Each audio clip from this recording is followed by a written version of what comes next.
Blam. All right, everybody. Hello, and welcome to. I think this is episode 6 of Code's Corner, main K2 universe. I am your host, as always, Cody McCloris, joined by the Imperator Hello, greetings, and our good evening, good morning, good night, yes, and etc. our lovely demonic warlock companion, Mr. McFungster. How are you? Oh, sorry, I fell asleep. Nice. Topical, a real knee slapper. Indeed. Ha ha! Glorious. Truly is knee slapper. People out here falling asleep. You know what I really hate, Codian? People. Sleeping players. It is. It's a bane on our existence, isn't it? It is, that it is. All right. So last episode, we fought the captain and his dozen other were shark companions. They almost killed us, but Battlecock luckily managed to turn the captain into chunky salsa. At which point we decided to restart the party on the cruise ship with McLafferty as its new captain. Indeed. Having absorbed the cruise ship into HPCU's assets, just accruing wealth upon wealth for this company. You made them more money than I think they could ever hope to make themselves, which is, at this point, pretty funny. Quite possibly. Because we've also cost them more money than they could possibly make. So, it Oh, balances yeah. out. Let's see. What else happened? Jack Bright is a thing. He was introduced again. Yeah, He was. Yeah. And now we are up to speed. Yeah, we almost died. For the most part. Yeah. So I think the so that was day 4 was the combat with the captain, and I think I want to say like day number like I think the end of the first week of this cruise. We've all kind of settled back into our routines. Boston Brook is crying at the bar. Bright and Helsing are continuing to make mischief. And, we're just creating random experiments and inventions, and no one can stop us at this point. Yeah, because you're the boss of the captain of the ship, so yeah. Really, it is only a matter of time. Oh, definitely. We will continue to create chaos. Yeah, and then I think the party, of course, does not stop. For our party never stops. Our lovely heroes, yes, of course. And I think at the end of the first week, we're still kind of boating around the Mediterranean and stuff. On our merry way. Is there anything anyone would like to do outside of our normal routine? I'm gonna see if I can do a thing here. Give me a second here. Where's my dice? I'm gonna see if I'm gonna turn to Jack and I'm gonna be like, I'm gonna ask him if he wants to converse with our bosses and see what's good with that eldritch horror and what's good with this cruise. See if we can get a little bit of foresight. So you want to converse with the Great Martyrs? Yes, sir, I do. Do you have access to your spear? Quite possibly, if I can get access to that. Yeah, because I don't know how the movement of the prima materia works. I mean, I can move, but I'd probably have it like the size of like a cue ball somewhere in the room. No, I think we see like Helsing's room, Helsing / Jack's room, and then there's like the Newtonian balls, Yes. and then like Oh, yeah. yeah, you Yeah, like I know you what you're like talking about. The ones where you the like raise it up. yeah, like the rack of spheres and then the rope and stuff, and you like swing it back and forth, and then like the energetic Yeah. transfers. And, like one of them on the ends is your sphere, and if you like clack it, it like freaks out because it's not not normal matter. Yeah. I mean, if it's of extra dimensional property, then I would assume it can change its state at will. So Well, yeah, yeah, it's like I'm gonna basically raise. the current idea behind like how it works is it like it can change its like what matter it is at will. So like Helsing's bodies are all made of that same material, but Yeah, he can't control it essentially. But like this, he can control the exactly. sphere. So like the sphere just like makes him new bodies infinitely, essentially. Mm, And you can also make him anything else that he wants. So so like it clones your magical items, it clones all that stuff for you. You have to very keep an nice. inventory on essentially. Yeah, basically, yeah. I have a never-ending in. Yeah, It's like an automatic save system. pretty much. Um, so you want to try to use your mini sphere to converse with your bosses. Yes. So what I'm gonna do is I'm gonna do something really cool. Uh, I'm gonna raise the far clacker, or like Hmm. little tiny ball, and drop it. And then once it drops, the momentum stops, so it doesn't carry over. It stops, and then the room around us starts to like transform into the inside of the sphere. Ah, okay. Yeah, Interesting. yeah, Yeah, so I think you like you bring the your respawn's bubble like up on the yeah. wire, like swing it over, and then when it hits the other like Newtonian balls, it like grows around it and like expands and coats the whole inside of the room and turns the room into your sphere essentially. Basically, yes. So I will allow you to describe that scene because I do not remember it in great enough detail. I mean, yeah, like it's just like a dome dish ceiling. The it's made of like writhing platinum looking metal. Um, the rest of the room looks like a normal like your normal apartment, whatever you will that to look like. And then you guys can like walk into the fancy ritual room where you actually talk with your bosses. Yes, I'm gonna turn to Bright and gesture for him to follow me. Yeah, he's kind of he's very curious about how all this like super weird extra dimensional material works. So he's probably like jotting down notes on and stuff on it. But he follows you. You know, he's Huh. um, Well, thoughts, concerns, opinions. I think he just turns to you and he's like, "This is interesting, to say the least." I know it's been a while since you've seen them. And he's like, "Yes, it has been. It's been some time since we last spoke on equal terms."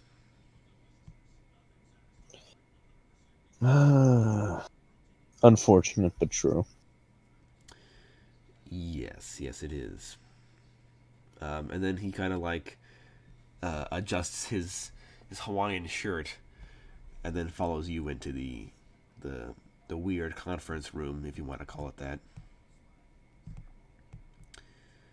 And it's the same as it was last time. So like, the ceiling is the moving metal, and you walk in and you like draw the circles on the floor and stuff, and the lights like glow, and the ceiling turns from like the platinum to like the so basically like space essentially. Yeah. And yeah, I think so. Who do you want to talk to essentially? Who are you looking to communicate with? Um, Because this thing can like read your mind essentially. So all three. Creo, Mother Nature and Father Fate. All right, so you want to get the whole pantheon. Well, 3/8 of the The pantheon. entire Okay. pen. All right, so you step in and you hit the buttons on the floor and stuff, and the lights glow. I think there's like this circle of lights has like 8 sections to it, all different like Yeah. colors, and you tap the 3 that correspond to Fate and Creo and Mother Nature, and then like a few minutes go by or a few seconds go by, and the room kind of like shakes, and from one of the liquid looking weird, like not really fully proper matter walls, like kind of like slurps open, and your three bosses manifest in the material realm, Hmm. if only temporarily. So I'm going to kneel down and greet them as one would. I mean, I don't know if like I'm sure they would have a title. Like Fate for sure has like a bajillion official titles he demands everyone call him by. But I don't, know off Oh the top yeah. of my head. So just we'll say that you use those titles, of course. Yeah. Bright, I think Bright like doesn't kneel like as soon as you do. I think he's not used to this sort of thing, so he just kind of like stands, and then he sees you kneel, and then he's like, oh right, I have to like respect these guys or whatever, and Yeah. he's like follows your lead essentially. And same as last time, Creo looks like a youthful like blacksmith wearing a big black apron. His hammer is made of prima materia, same as your sphere. Yeah. And he has like a big bushy beard smudged in like coal probably, although that makes no sense because he's not, like he doesn't use coal, but whatever, he can change his shape. The nature is a beautiful, youthful, very athletic looking woman, with like I mean she takes different forms depending on like who sees her because she can control all life. So she to you, I mean, yeah. So what does Helsing see her as? Uh, that's a good question. Yeah, because Uh, like most of them appear different depending on who you are. So like Death looks different, Nature looks different. Fate does not yeah. change. He's one of the few stagnant ones, and Creator doesn't change either. Fate is the constant here. Yeah, he remains the same no matter who looks at him. But yeah, Uh, Mother Nature is always a woman. nature That's the only real stagnancy. probably very young, youthful, like ever changing. Like she probably wouldn't have one solid form in Helsing's eyes because he wouldn't know like her standard form. Yeah. Okay, so think like maybe like she looks like a normal person, and then kind of like over the minutes, she slowly like her like face Her changes like to look hair totally color different. changes. Yeah, like Yeah. it's imperceptibly slow, but like you turn away Yeah. and you turn back, she's different, and you're like, oh, that's kind of unsettling, Huh. but whatever. Yeah, okay, cool. So that's what she looks like. Then Fate is he's a tall, masculine form in a strange, otherworldly looking suit. And his face is just prima materia. Like he has like just a solid, smooth, like plate of just platinum. So, like that reflects you essentially. He's wearing like really bright white gloves, and he's got a sci-fi looking suit on. But like the undershirt, it like it looks like the galaxy essentially. Mm. And he looks pretty wild. He looks like he looks like should not exist in this world. He looks truly eldritch. The rest of the other two look moderately normal. They choose to look relatable, whereas Fate is like, nah, Yeah. I want to look as whack as possible. So yeah, and they all Oh walk in man. through the wall into this conference room, accompanied by Jack and Bright, or accompanied by Jack and Hillsing, and they're like, I think Fate, of course, as the leader, he speaks up and he's just sort of like, why have you summoned me here, Doctor? Ah, my wisest martyrs. We were curious as to the state of the recent eldritch beast that we so eloquently banished to your realm. Ah, it's like you talk of that lawyer, right? I indeed do. Yes. Indeed. He's like, well, you did slay him, and he was locked in one of our dimensions of light. He was incinerated entirely, and his soul is now Creo's to do with whatever he wishes. And Creo just kind of like grins, not like creepily, but like a genuine yeah, my job. Take people's souls. He does like the super like the if you've ever seen the cover for the Super Mario Bros. Like live action movie, he does like the Mario like thumbs up. Yeah, yeah. uh, and like he's like genuinely happy about doing a good job. Yeah, for sure. And then Fate is kind of like Fate, like you can't. He has no facial features, but you can just like tell that he's grinning really like slyly. Even if it's not to change, and he just kind of like Yeah. says like, you could say that his fate has been sealed. Yeah. Yeah, I that's see right. what The you fate is punny. did. Love and it. Uh, and Fate's like, yes, he's like he has been handled. It's like as for his master, the over deity of change, he is one of our servants, albeit blind, deaf, and dumb. So he did not realize he was intruding on your staging. world. He's like, but I've spoken to him and settled our debts. He has been adequately locked into his separate dimension. Well, I would say a silent coup was cause for concern.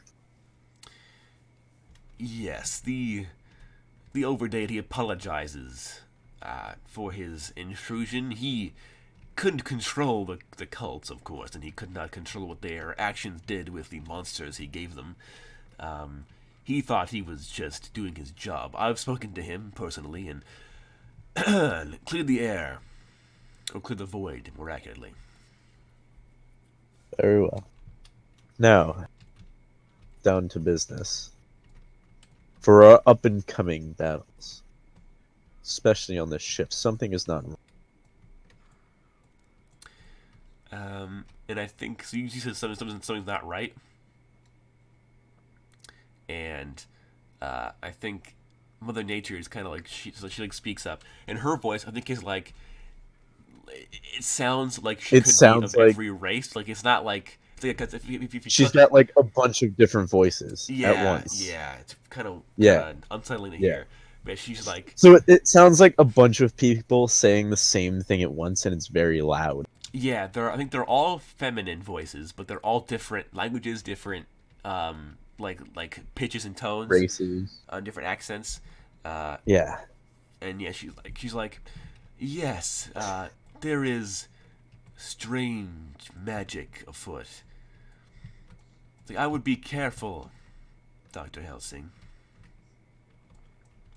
And then she goes, beings not of our creation seek to do you harm. Now How is that that's a new possible? one. You haven't heard the Great Martyrs say that they haven't there's a creature that hasn't been of their creation. Like usually, even if it isn't Ever. theirs, they claim responsibility for it. But Yeah. this is like a new thing. Like the omniversal deities are saying like a force that is not ours They has done have something. not. They have not had a hand in creating. Yes. This is a problem. Yeah. And So Fate says he goes, Jason's gonna yes, stand. there is he's like those entities of a pantheon outside of our control are seeking a certain item aboard this ship. But how is this possible? And Fate goes, when this universe was created, forged by my hand and Kriego here, and he like waves to you really like cheerily. Because he's like, I think Kriego's the only like human relatable one out of all of them. Yeah. So he's like, yeah, that was me. And Fate goes, when we created this universe, we created gods, and then we created over gods. The over gods are directly under our control. You met one of them. Mr. Change, he knows not what he does, but the other ones generally do. And he goes, and below them are the pantheons of the religions.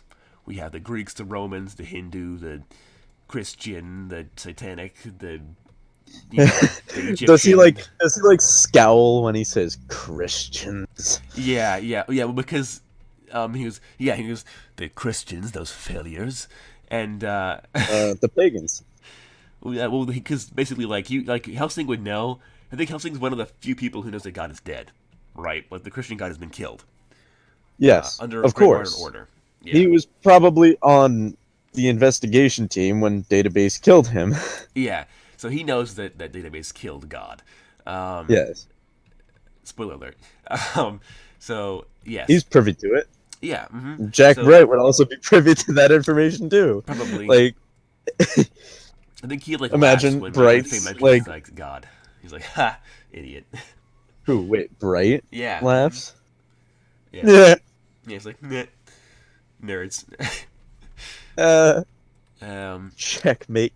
Yeah, Catholics. and then Fate continues, and he goes, yes, he failed. So some of the pantheonic gods failed their duties, and he goes, but as some of you know, Mr. Creo, in creating this universe, created the different elemental planes of matter: water, fire, air, earth, and all the different ones in between, like ice and lava and acid and poison and smoke, darkness, shadow, light, all those different elemental planes, etc. that are partially mixed with this one to create this universe. They all combine to create this one. And he goes, each of those elemental planes accidentally created their own pantheons and their own living beings that we did not have initial control over. And Fate goes, I knew it would happen, but I, could still do very little about very it. little about it. Yes, it's like none of them have answered my call for championship. He goes, they all desire to do their own thing. And he goes, and one of them, the most powerful amongst the elemental plane of water, he goes, the Krakens. They in particular have an interest in this ship for reasons I don't entirely know. You're kidding me. And he goes, yes, they are a mysterious, quote-unquote, race. I know little about them. Mother Nature knows a bit more, and he gestures to her, and then she's like, yeah, they're pretty whack. That's it. She's like, yeah. That's it. She's like, yes, they are insanely powerful psionic entities who are capable of brainwashing and enslaving entire races at once. She goes, they exist to experiment on their own bodies. She goes, they are immortal entities. They do not die of old age. They are highly magical, incredibly powerful telekinetic psionics, and nearing reality warping. They can travel across planes of existence at will, and are not at all hindered by any normal mortal constraints. Because they are, their natural forms can be concealed to appear as human, and it is a perfect disguise. The only way to actually break their disguise is to read their auras, look at their soul, essentially, read their spiritual side, and that will reveal their true form. But every other biological and magical method of divination will read them as being human, which makes them mostly immune to the Great Martyrs and stuff like that. So they are no small enemy. It had to be Krakens. It had to be Krakens. So, how many?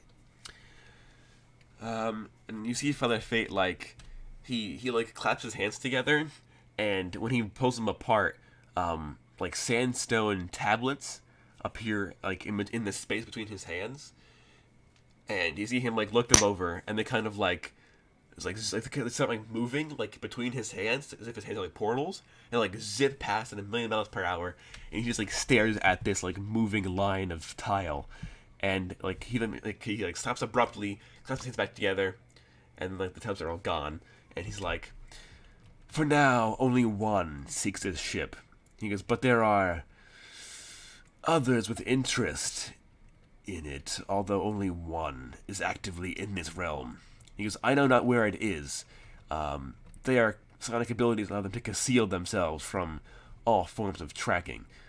So I don't know not where they are. He goes, but I can sense their magic. They're somewhere on this planet. So, be honest with me. What happens if this Kraken gains access to this magical item on the boat? Fate goes, well, that's the odd part. He goes, the only artifact on this ship that any Kraken would even be aware of its existence would be one of the items smuggled aboard this ship by its previous captain, under order of the British Museum. The only problem is that artifact isn't nearly at the level of a Kraken.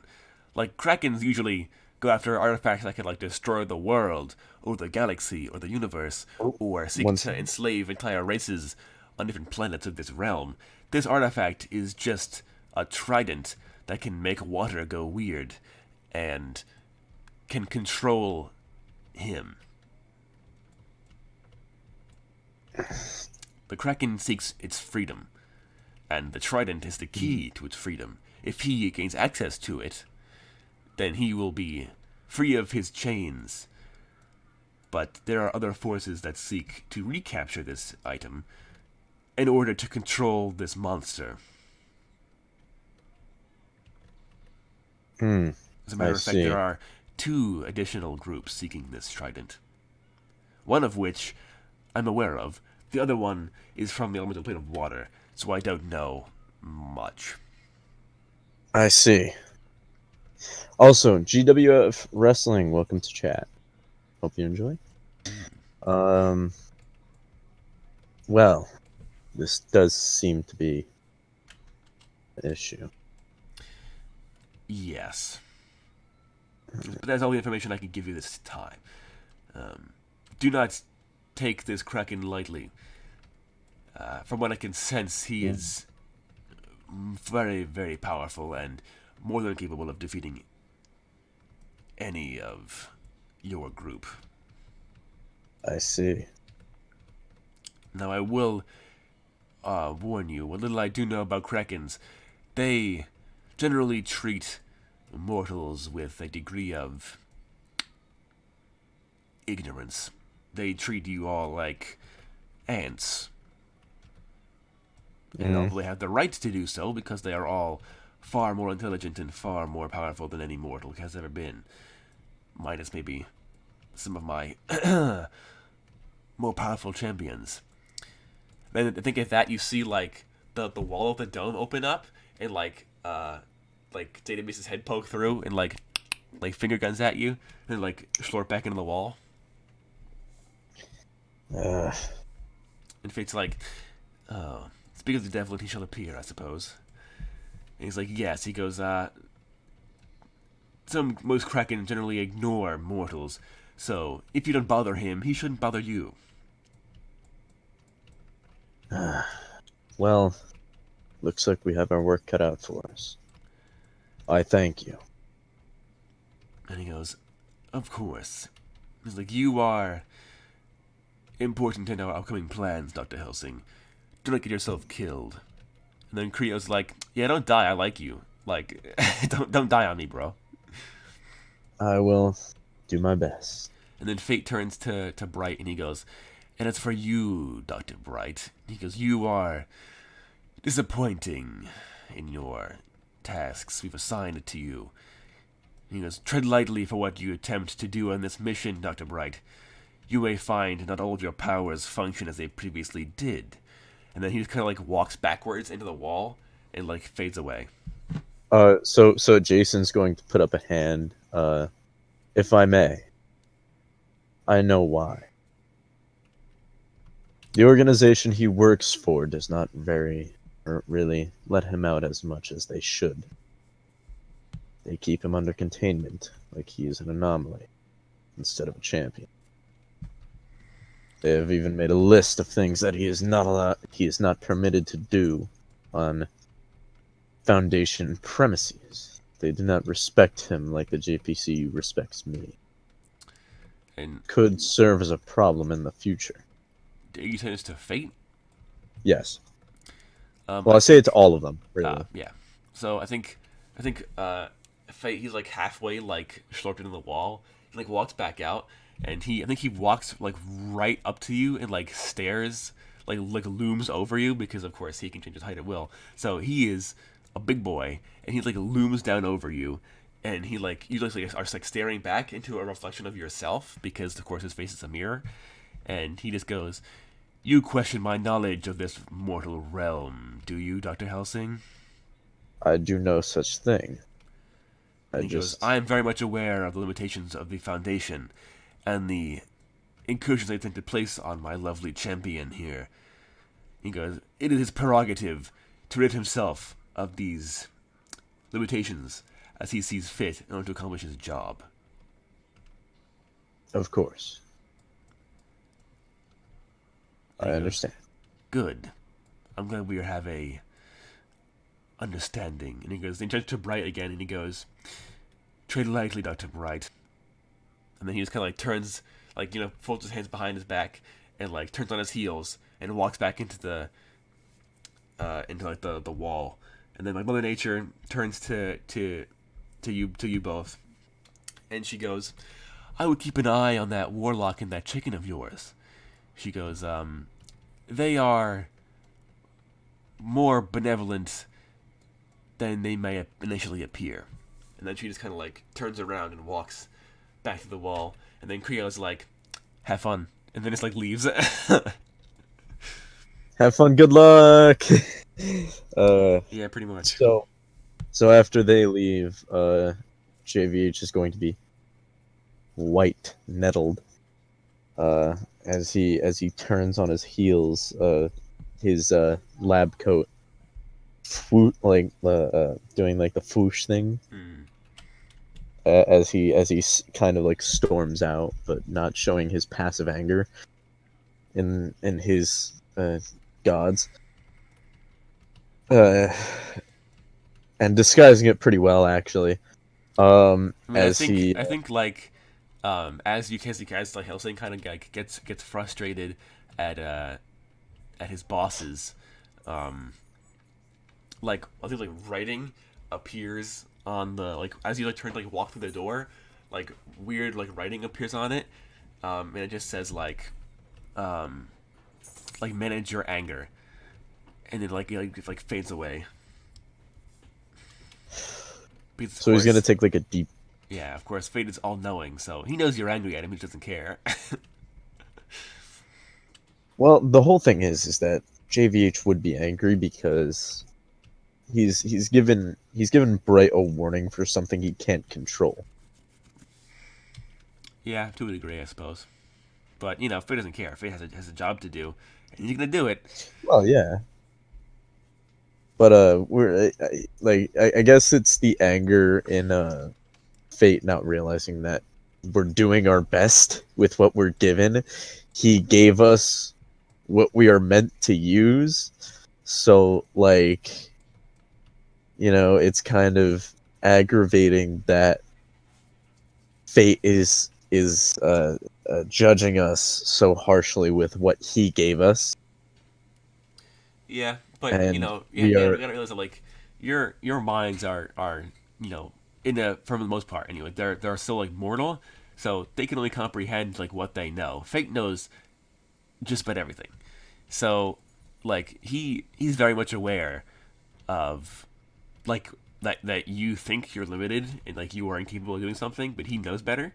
Essentially, like you might think like, oh, Bright is, he can't control this like with Foundation or whatever, but of course Fate's like he can. He doesn't know it yet, but he will. He's applying the right amount of pressure. I see. Yeah, he knows what he's doing, for the most part. Okay. So we're gonna walk out, and let the questioning of Dr. Jack Bright begin. Yeah, so I think at this point we cut back over to our lovely demonic warlock friend. Yes. What does he do over the next like 3 days of his trip?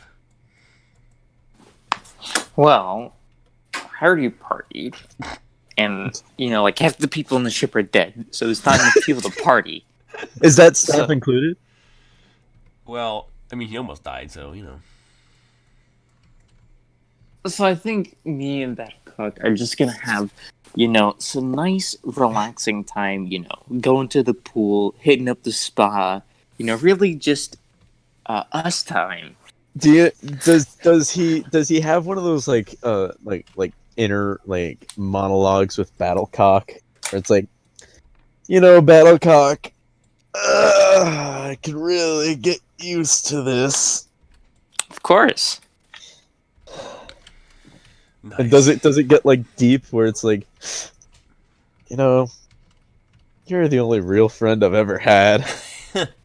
If he goes long enough without being interrupted, he'll go like deeper than he should, like contemplating human nature in the universe. Perfect. Battlecock can communicate. Like, he speaks English. So does he get to a cosmic level with Battlecock? Yeah. I think we can look at this like shot, right? They're both in mud baths, right? Oh my god! And they got like the cucumbers over their eyes. And actually just like going really existentialism and like, man, human nature, like, why are we all here? Like the gods exist, but they're all pretty much inept. So like, what's the deal with that, right? And like, is the universe, and like, is there a multiverse? Like, what's correct? I don't know. I'm a demon. What's up with that? Like, there's a demon in my brain. I don't know what's up with that either. And like, just kind of like sitting there, like half asleep, just like, oh good god. That's perfect. And I think perfect. Like this was like a montage of like this like spa day, and X never shuts up, ever. It's just a constant tirade, and Battlecock's like kind of like dealing with it. He's used to it. He's the therapist animal, so he knows what's up.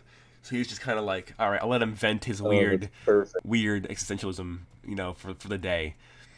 And then I think like as like the night falls, like X is still talking, and. like they're falling just asleep in their room, and Battlecock's like, all right, shut up, it's time to go to bed. Like, I'm tired. Nice. I think Battlecock like doesn't talk in front of like other people, but like except for very rare exceptions, but like will talk to like to Jusojin like on the norm. Yeah. So I think like that's... like Battlecock just turns his head. It is time for rest. Yeah. He's like, we will rest now. It's like, young grasshopper, you have many questions and no answers. He goes, shut up and sleep. That's perfect. It's perfect. Like a very Mr. Miyagi type of character. Yeah. He's just like, all right, like I have 27 souls in my body right now, buddy. Like, and all of them are begging for rest. Yes, the chicken has been begging for like apple seeds for like an hour and a half now. So, like, give me a break here, all right? I've got, like, 18 monologues right now going at once. Bring me corn, mortal. Yeah, it's like, bring me corn, puny mortal. Fuck wheat. Gross. Corn. Corn for the corn. So I just have, like, a bag of corn on me at all times? You can. I mean, honestly, sure, why not? I mean, you can. Yeah, I won't stop you. No one's gonna stop. Let's add that into my abilities. Corn bag. Endless bag of holding, just full of 500 bag of holding corn. It's a bag of holding, but it's just only full of corn. Yeah, it's like the bag of holding potatoes. Yeah. Mm-hmm. And let's see. Yeah, so that's how the warlock and his animal companion spend the next 3 days. 3 days of spa time and like relaxation of their own, like recovering from the 3 days of partying that happened previously. It's the recovery in the pregame. Yeah. Mm-hmm. And then I think Boston Brook, just like, I think like through this like montage of spa day, Boston Brook will like every couple of hours drunkenly stumble into the spa, like, because he thinks it's a bar, right? So he walks in and he's like, "I'll have a glass of whiskey, young miss," and then she's like, "This is a spa, sir," and he's like, "I saw the sign. There's a bar out here somewhere. All right, give me my whiskey, wench." And then like she's just like, "Sir, this is a spa, really." And he's like, Please calm down. "You're one of those demons, are ya? Trying to hide my drink from me?" Hmm? Tumblers. Yeah, Trying to hide my tumblers. Oh gods. yeah. So I think, yeah. So he just like stumbles in every couple of hours with like the same question, like, "This is a bar. I know it is." And eventually, I think like the concierge just like gives him a drink. After like day number They two, guide he's like, him "He to the already had his correct drink." bar. Yeah. And I think we see like the end of like the third day of this like week, right? Like there's like X and Battlecock. We're discussing like the human nature, and then like the third mud bath is just like Boston Brook, who's like drinking like a glass of whiskey in the mud bath, and he's just like chilling. Jump cut to McLafferty. What's she doing? Yeah, so maybe McLafferty. This is a good. McLafferty, having taken the role of captain, has had to discipline the crew in order to like earn their respect. So I think like while the partying is going on, while the old people are continuing on their vacation, and she's like piloting this boat on the like the tour route, she's also been like beating up crew members on the top deck, like on My the daily. God. Is she running a crew fighting ring? No, I think she's personally like if somebody like messes up, she'll like use her bionic arm to like lift them off the floor by the throat and just be like, "You messed up. Overboard with you." Get it right. Takes him off the edge. Oh my God. So by the time that all of this is happening, have JVH and Bright have walked out of this giant sphere, correct? Yeah, you guys have been out of this sphere for like a day, probably. Very nice. Ah, it is contagious. Yes. So, JVH is gonna like turn to Bright. What did they mean by "you haven't been using your full potential"? I think Bright just like kind of like what's doing is like I think he has like a martini in his hand. I think they're like lounging by the pool and stuff. And he's just like, was like, I don't know, to be honest. But I'm sure I'll find out, given how fate is like all knowing or whatever. Well, what have you been doing wrong? Like, I don't know. I've been doing my job, I thought. He's like, although I haven't made a report back to Fate about anything in like a year. So that You could be don't why. have regular communes with them? He's like, not everyone has a platinum sphere they live in, all right?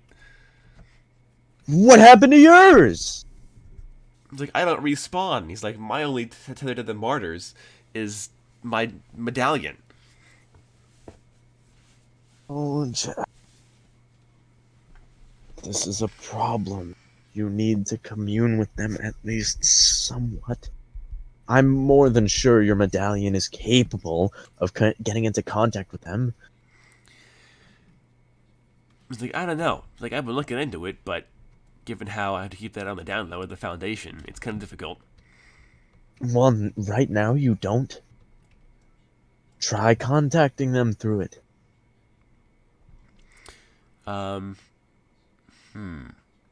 Okay. Yeah. All right. So I'd say an intelligence check to try and figure this out. Yeah, I'll say intelligence check at disadvantage. Actually, I'll roll the disadvantage. sure, you can do that. Yeah, wait. Oh, I can't give percent of 2. Oh, no, never mind. You can't get worse than a 2. Okay. I think all he takes the medallion and he wraps his hands around it and then it's like vibrating, like gyrating, like twitching. He's like, come on, and then like nothing happens for like 5 minutes.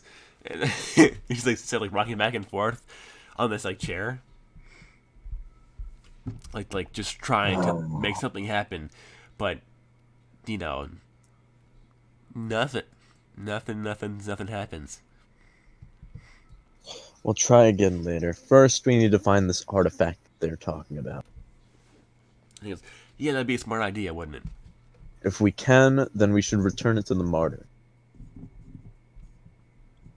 He goes, well, I think the Martyrs said that it was belonged to some other group, right? There were like two groups going after this thing, and like one of them was from this place, another one was from the plane of water or something.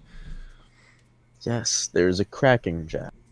There's a Kraken among us. We don't know where it is. Don't know how big this thing is. Assumably, it's bigger than the boat. So you know what?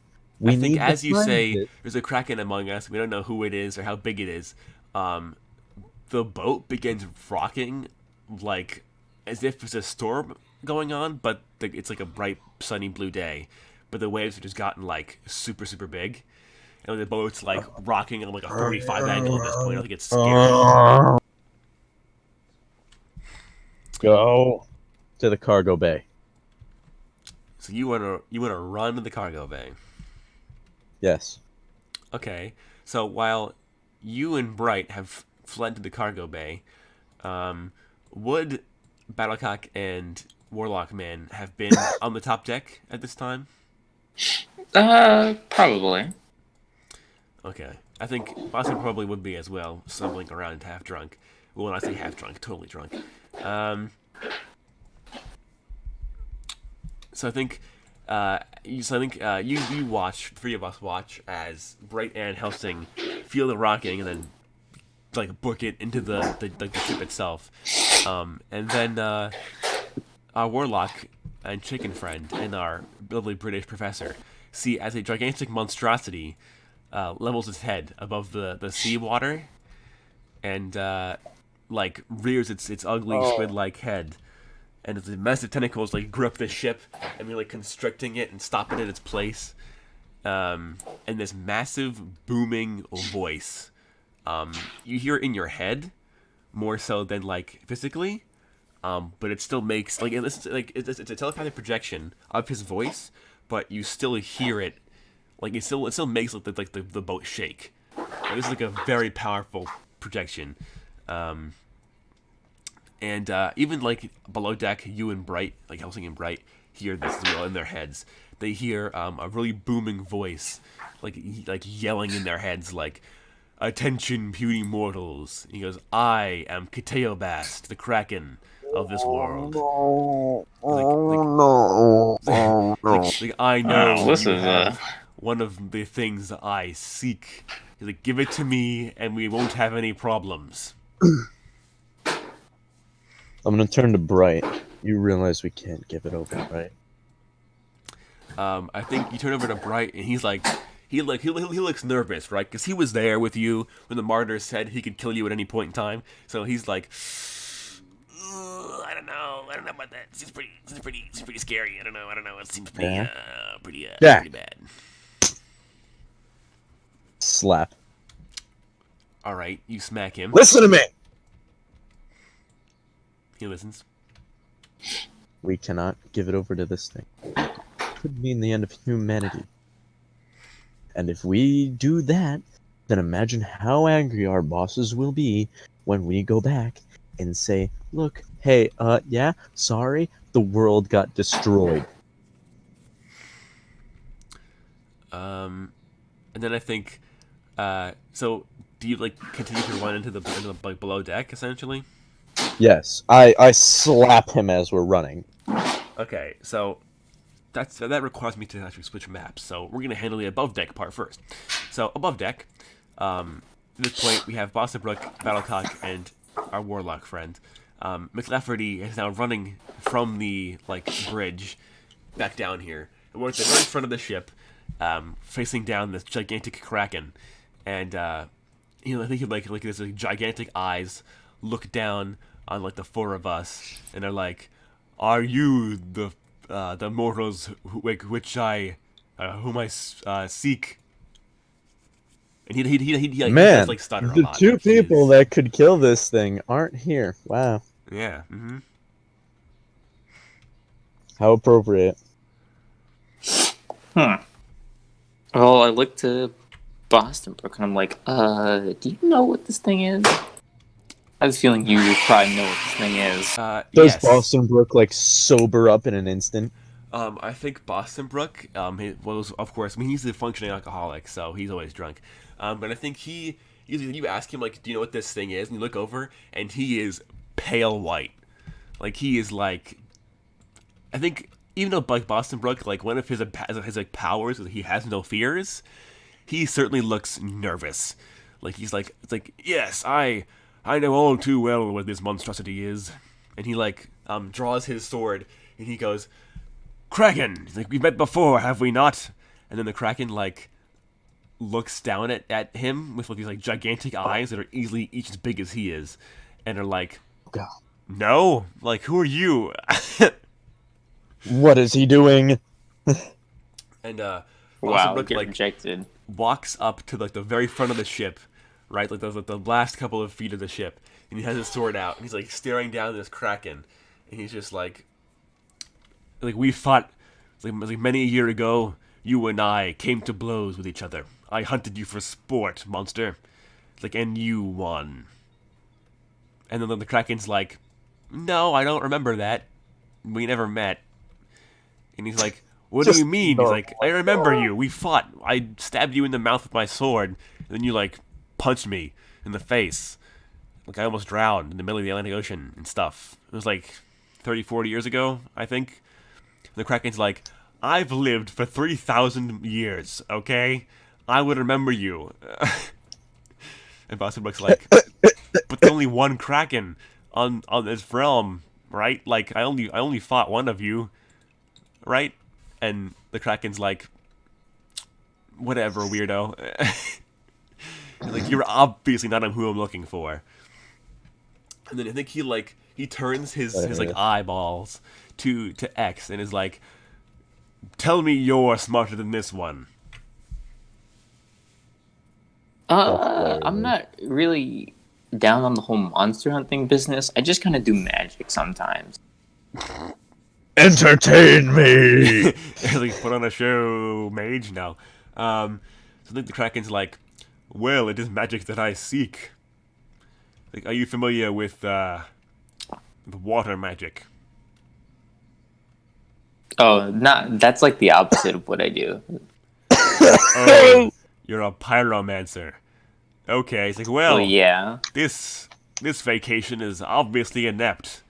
It's like, you have any recollection of a certain trident on this ship?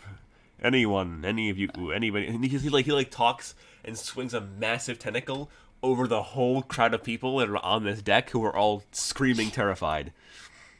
Jack, don't think, don't say anything. It's like, anybody know of a trident on the ship? Anybody know where I can find it? I'm looking for it.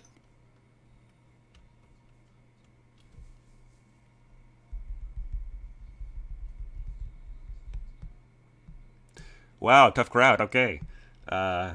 All You know, right. I'm gonna look at the Kraken. I'm gonna say, "Are you sure you have the right ship?" Charisma check. Sure. You know what? Fine. Charisma check. Let's see. X charisma check.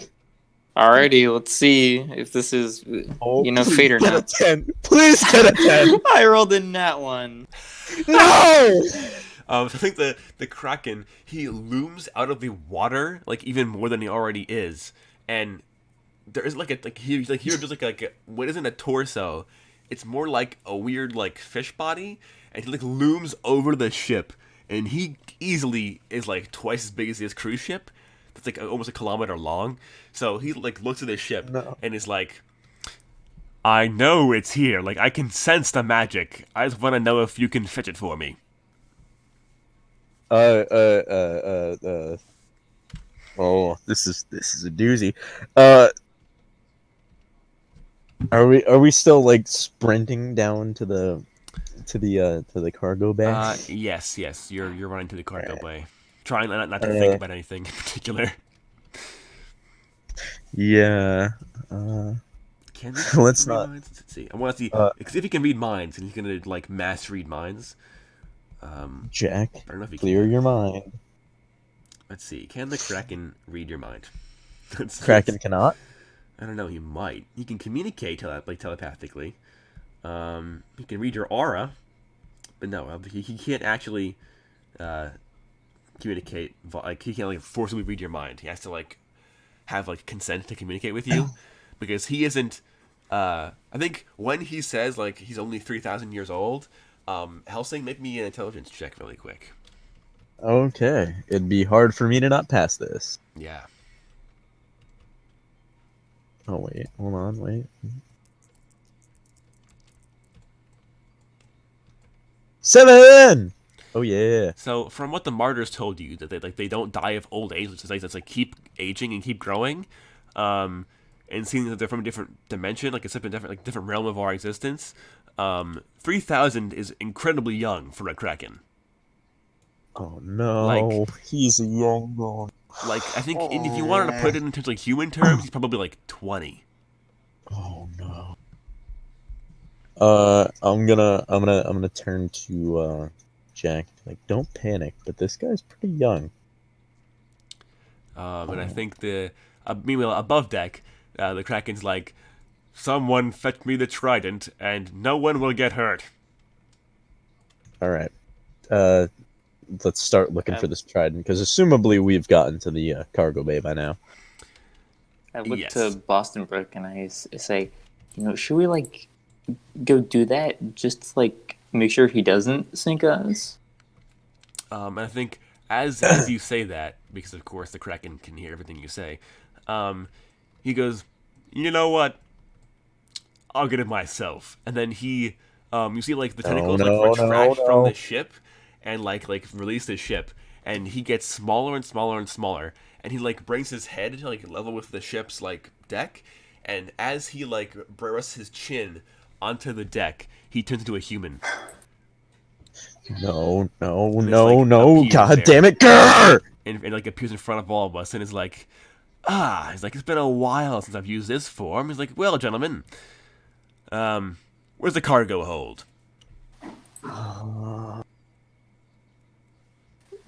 I look to McLafferty and I shrug. Miss Lafferty turns to Boston Brook and he shrugs. Boston Brook turns to the nearest local Battlecock. person and shrugs. Battlecock. Turns to Battlecock and shrugs. Battlecock turns to the nearest old person and shrugs.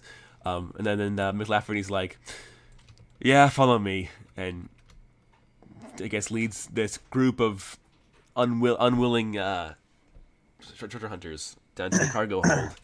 And now I can change the map around. Yay.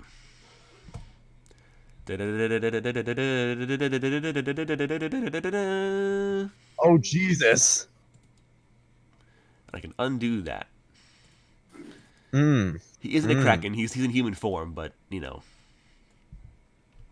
I'll get rid of him actually for now. Because he's not a Kraken anymore. He is a normal bloke. He's just a normal dude. All right, so Oh, yeah. we've reached the cargo hold. Wait. No. We got there Yeah, first. you get there first, of course. Yes. We're gonna start as soon as we get there. We're gonna start looking for this trident. So I'm gonna roll 1d4 really quick to figure out how quickly we get there. Because we're gonna need a certain amount of turns. How many turns do we get to start looking? Yeah. Okay. So, we reach the gigantic cargo hold doors. Now this is a massive ship, so this is like a warehouse-sized door. This is a door meant to fit a car through it, and it is closed at the moment. Wait, so this is me and Jack, right? Yes, it is. All right. How do we get this open? Is there a panel? Is there's a something panel I can on the access? side. Yeah. All right. There should be a switch if I'm correct. So I'm gonna try and open this door. Sure. Make me an intelligence check. Okay. 4. That is still a pass. Okay, so you give you a couple of seconds, but you do eventually find this like panel, and you figure it out. It's just like a simple like tap on the button and stuff, and you like boop boop boop boop boop, and you open up this massive door. It slides open, and inside the all the lights are on, surprisingly, and you stare. That's like a massive warehouse, probably like 2 stories tall, with floor-to-ceiling shelves full of boxes of supplies. There's like food and water and plates, utensils, cleaning supplies, maintenance, spare parts, all that stuff. And it's a massive warehouse. Make me a perception check, and Mr. Bright will do the same.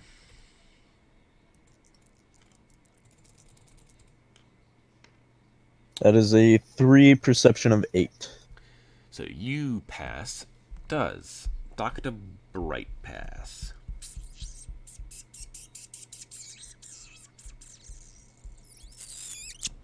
Let's see. He does not. So Helsing, you hear the sounds of shuffling around, clanging of metal, and like the movement, like a clanging of metal, shuffling around, talking in a language you don't recognize, which is pretty rare for you. Yeah, and coming from like the very very deep back shelves of this massive cargo hold. I'm gonna go and investigate because that seems to be the best lead I have right now. Sure. Bright follows you, of course, and you make it to the very back of this warehouse, where the shelves are much smaller, and you kind of round a corner, and you see this. Oh. It is a large group of what look to be mer people, humanoid. They do have legs and stuff. They're like mer people, all armed with strange-looking, look like firearms, like guns of some kind. And 2 of them in the center of this formation are holding a large crate. Okay, so I'm gonna come out with my hands up. All right, you have your hands up. You're Atlanteans, correct? You wouldn't know that Atlanteans exist, Or actually. well, You probably I guess come they're in Atlanteans. peace. Then, I just come out with my hands up. Just say, wait. Just listen to me. Do you understand? They all like jump to act. They're all wearing like weird looking, like advanced looking, like wetsuits almost. They're all like black and like navy blue, like camo, and they're wearing like they have the weird guns. They have like knives on their belts. They look like proper professional soldiers, essentially. You don't know who Okay, so what they're from, who they are, but they look organized. JVH is gonna like lightly pant to catch his breath as he holds his hands up. Now, please, if you can understand me, just listen. I think do they speak English? That's that's a good question. Roll me a luck check. Actually, see if they speak English. Okay, can a Bright roll one of those too? No. Oh, okay. That is a 4. What is your luck? 5. Nice. So I think. Can I at least get one person that understands me? Yeah, I think one person understands, like they speak English like a Russian was speaking. Like they speak it like it's very broken and improper, but they do vaguely understand. But they like understand the gist. Yeah, so these 2 guys, they have big, like I mean not big guns, but they're like guns, like they're holding them like, on their chest and stuff, and they like walk up and they're like turn to like leave.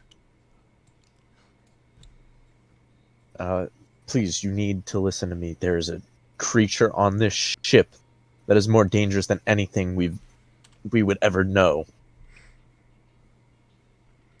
And he goes, we know. Leave. Like, that's it. I'm sorry, but I can't do that. If that creature gets a hold of the artifact that your friends are carrying, then everything will be done for on this planet. They begin moving towards, like, this is the back of the ship now that we're, like, facing. There's a big hole in the wall of this, like, ship. Now, And the if water you're is going not to flowing take inside, though. I will make that clear. There's magic if you're keeping it going out. to take it and keep it away from that thing. And the weird merman looks at you and is like, yes, leave. And he like walks back to his like group of people. Listen to me. If you don't do this, you will incur the wrath of the human people. And he goes, we need box. You need a box? He points to the crate that they're carrying. But what for? What do you need it for? Help me help you. He looks to you and he goes, artifact, Atlantean. And then it's gonna click. Yep, and clicks that these guys are Atlanteans.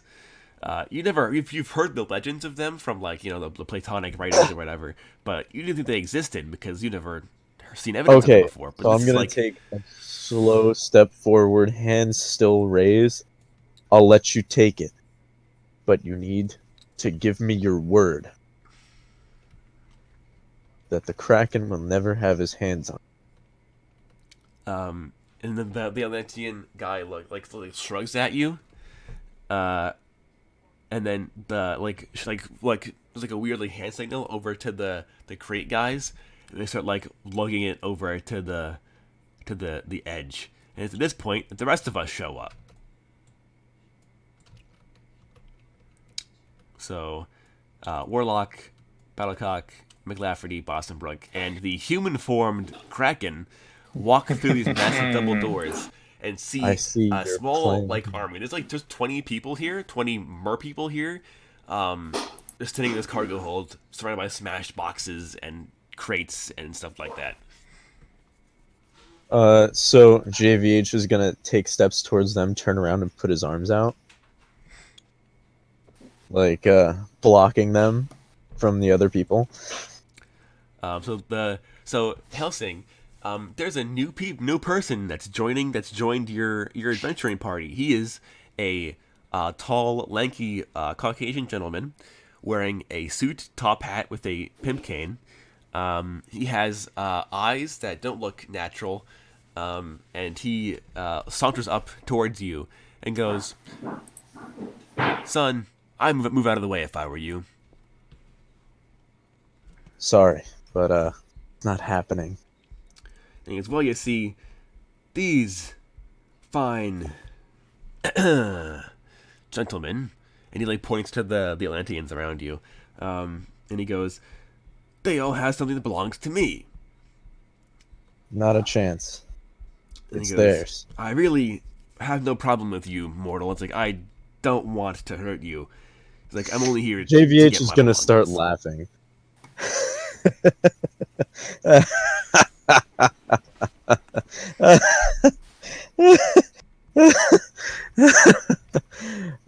Bold of you to assume I'm immortal. And as you see him, like, his eyes, like, just, like, glass over for a second, and we see from his point of view, right? We see, like, through his eyes, and he looks at JVH, and, like, kind of, like, behind, or, like, up JV, like on his, like, shoulders, like, the ethereal, like, image of Helsing's aura, which is his champion form, is his true form. And, You're out of your place here, Kraken. the Leave. the Kraken, his eyes he blinks again. His eyes return to normal, and he looks to you and he goes, "Well," he goes, "well, we are enemies, sir." And he goes, "You and I, we're just different sides of the same coin." He's like, "I want to get out of this place as quick as all of you guys do."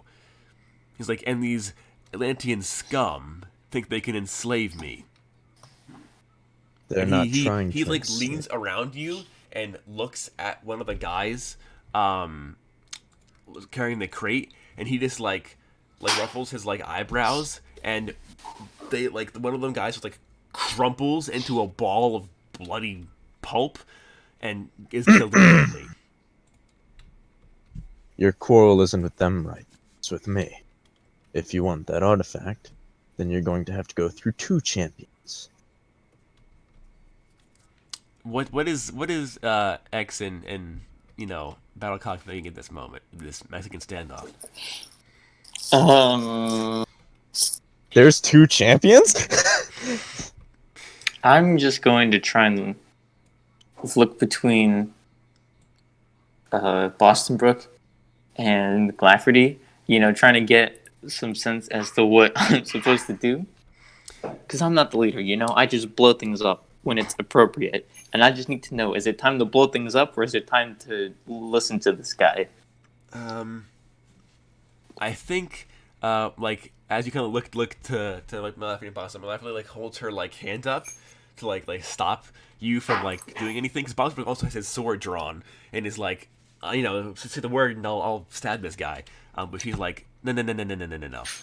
She's like, this could still work out peacefully. Let's try to solve this without having a gigantic kraken blow the ship apart while we're on it. I'm going to give you one last warning. Either leave the ship peacefully, let them go with their artifact, or you shall incur the wrath of the martyrs. The Kraken man, he walks up to you, and he is your size, he is just as tall as you are, and he makes level eye contact, and he just looks at you, and dead in the eye, it's only an inch or two close, far away, and he's like, "Do you have any idea what it's like to be forcibly kidnapped from your, well, they weren't really a family to begin with, but from your home dimension, sent to this place," and he throws his hands into the air, this massive hellhole, where there's land and these Atlantean scum, and forced to do their bidding for 2,500 years. I'm gonna take my red glasses off and crush them in my hand out of anger. Do you have any idea what it's like to observe humanity kill itself over and over for eons? I've seen more lives end than you can comprehend. You know nothing of an eternal life. Fool! Actually, he's now leave. He's older than you by I think 500 years, something like that. I'm calling his bluff right now, okay? Yeah. Mm-hmm. He's older, but not by a lot. He's ancient Phoenicians or ancient Greeks, so not a big difference. I'm calling his bluff right now, alright? You can calm down. He's gonna... What can he do? What can he do to kind of convince you that he doesn't want to... he doesn't actually want to hurt you? I'm making my charisma check right now. 4. Charisma of 4. That is not bad. So you're I've seen more death than you can comprehend. And he looks at you and he goes, "Yes, I'm very much aware you've seen a lot of death, champion." He's like, "But I'm not quarreling with you." He's like, "I'm quarreling with these genocidal maniacs that you're defending unwittingly." I'm gonna keep my stalwart position and look at him dead in the eye, have my eyes flash white with pure energy of the martyrs, and say, "Yes, but their time will come. Your quarrel with them has been noted.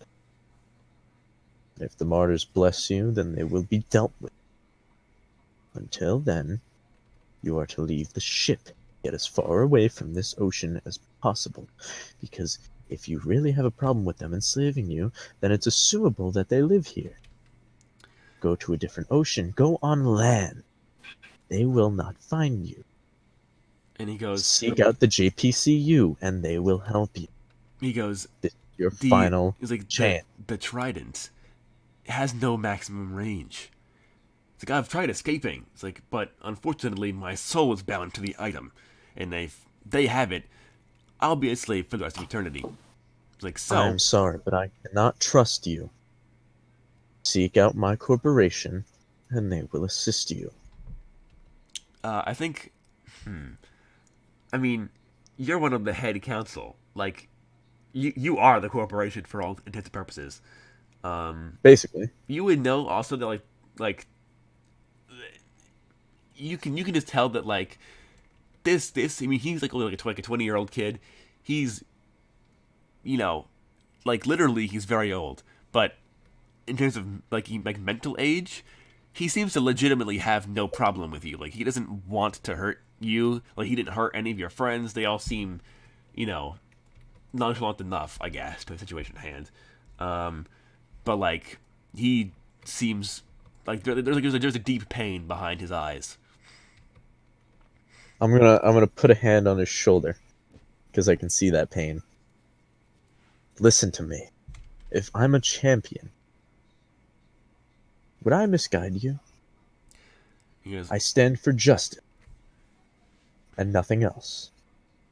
So if you trust me, the JPCU can help. And so can the martyrs. he goes, then help me now and free me from my enslavement so I can go home. I can't. And why is that?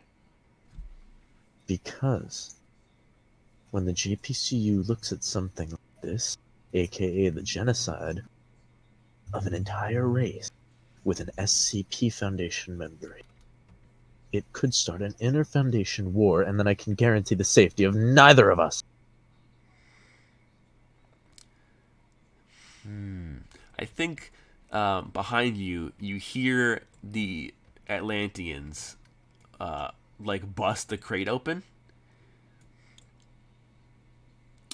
and Okay. one of them like grabs the trident from the box. I'm going to differentiate him with a brighter shade of blue, and at that point, like the Kraken, whose name is known to you all of you, he called himself Kateobast, by the way. He's like about to speak. His like hand is midair. His pointer finger is outstretched, and he goes to say a word, and then like you hear the crate break open, and he stops mid sentence and freezes in place. I'm going to take out my rail lock and point it at the Atlantean that is holding the trident. And the Well- Atlantean like looks over to you and goes, "The land will be ours, land dweller." And then, Firing. yep. So you're gonna shoot at the guy with the trident. Yes. Make me that perception check. At 10. 7, it hits. Alrighty, cool. So, standard shot does what, 5 d100 damage, right? 5 D100.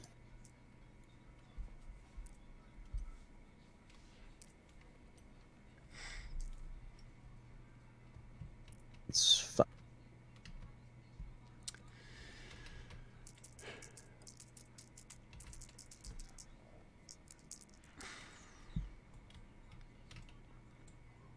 $220.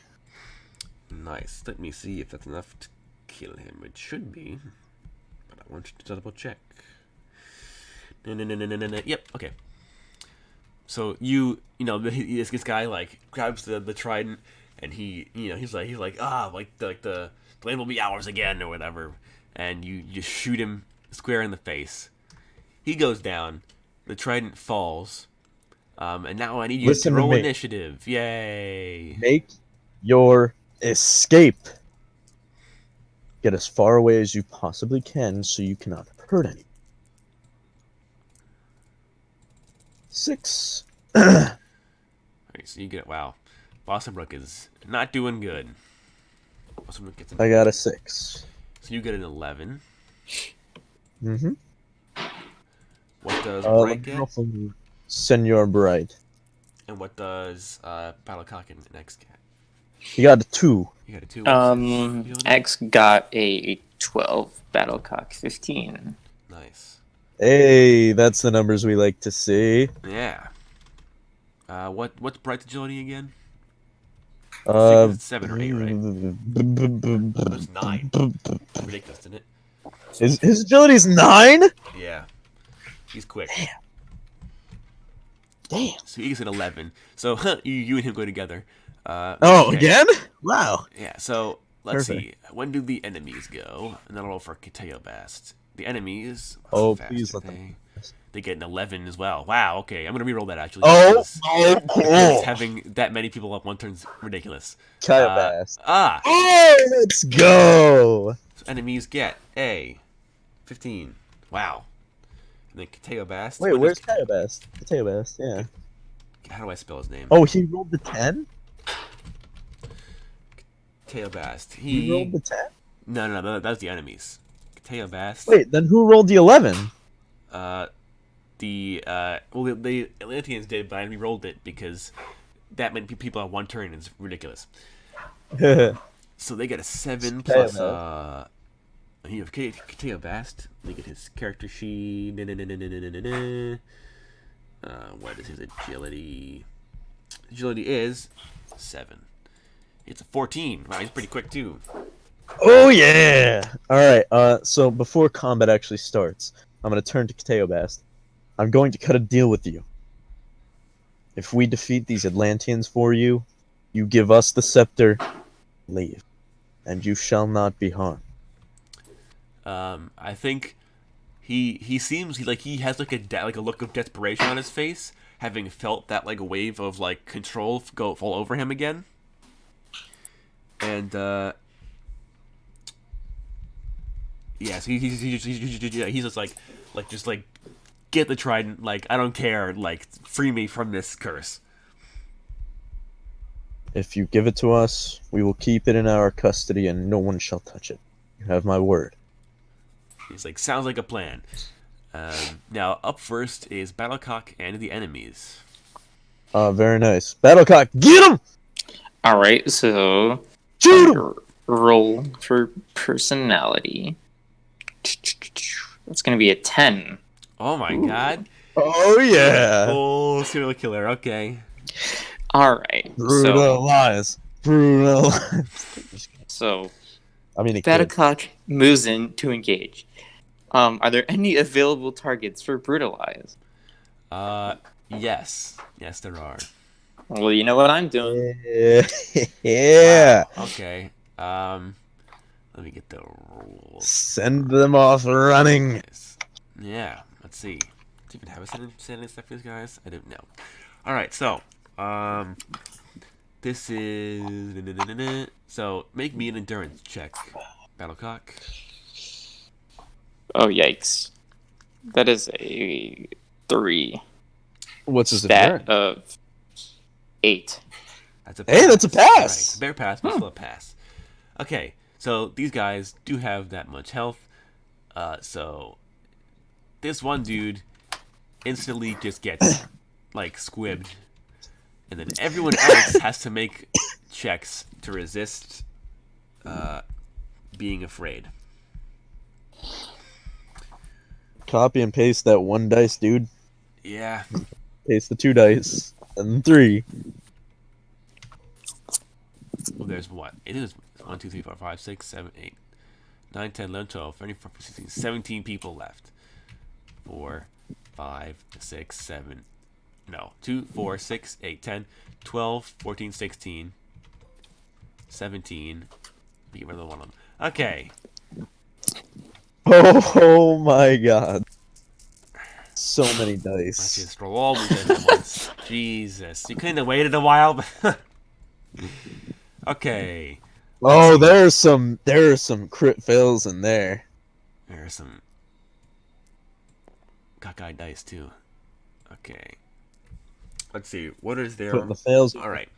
So let me separate them. If they get a 5 or below, they fail. Okay. Very good. Very good. Well, okay. About half. Yeah, it makes sense. All right. So let's see. 1, 2, 3, 4, 5, 6, 7, 8. That's a bear pass. So these guys all fail. So we all have to make... They flee in the opposite direction of Battlecock. For... Yeah, so they just run out the hole, not even... Yeah. else. Yes. One, two, Shake off three, at the end of their 5, turn. Okay. So 8, they all have to 8. spend their full action fleeing. So 1, 2, 3, 4, 5, 6. 1, 2, 3, 4, 5, 6. 1, 2, 3, 4, 5, 6. 1, 2, 3, 4, 5, 6. That's what, 4 of them out of 1, 2, 3, 4, 5, 6, 7, 8, 9 of them. Oh my god! No, wait, 8 of them. 1, 2, 3, Great. 4, 5, 6, 7, 8. 1, 2, 3, 4, 5, 6. Okay, so 8 guys who I'm going to have to differentiate now by making them all a deeper blue are all petrified of Battlecock. And are fleeing from him. That's only one action. You can take another action if you wanted. Yeah. Well, I think the only other thing he can do in this form is Kentucky Fried Violence. Yeah, it's the best. It's the best name. I love it. It's my favorite. It's great. All right, so you want to KFV somebody? Yes. Okay. Can you reach someone else? 1, 2, 3, 4, 5, 6, 7. You can't actually reach anybody else. Wow.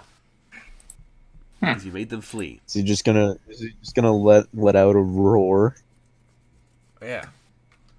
So the maddened red-eyed super chicken turns a man to salsa that makes all these well-trained soldiers flee for their lives. And then the enemies go immediately after that. So they can all make their checks to return to sanity. All these guys are fine. Okay. Let's see, how many of them flee and how many of them don't flee? Oh, we get some people that come back. 4 of them could come back. Alright, so 4 more of them are just gone. So these 4 guys are gone. The rest are all back to normal.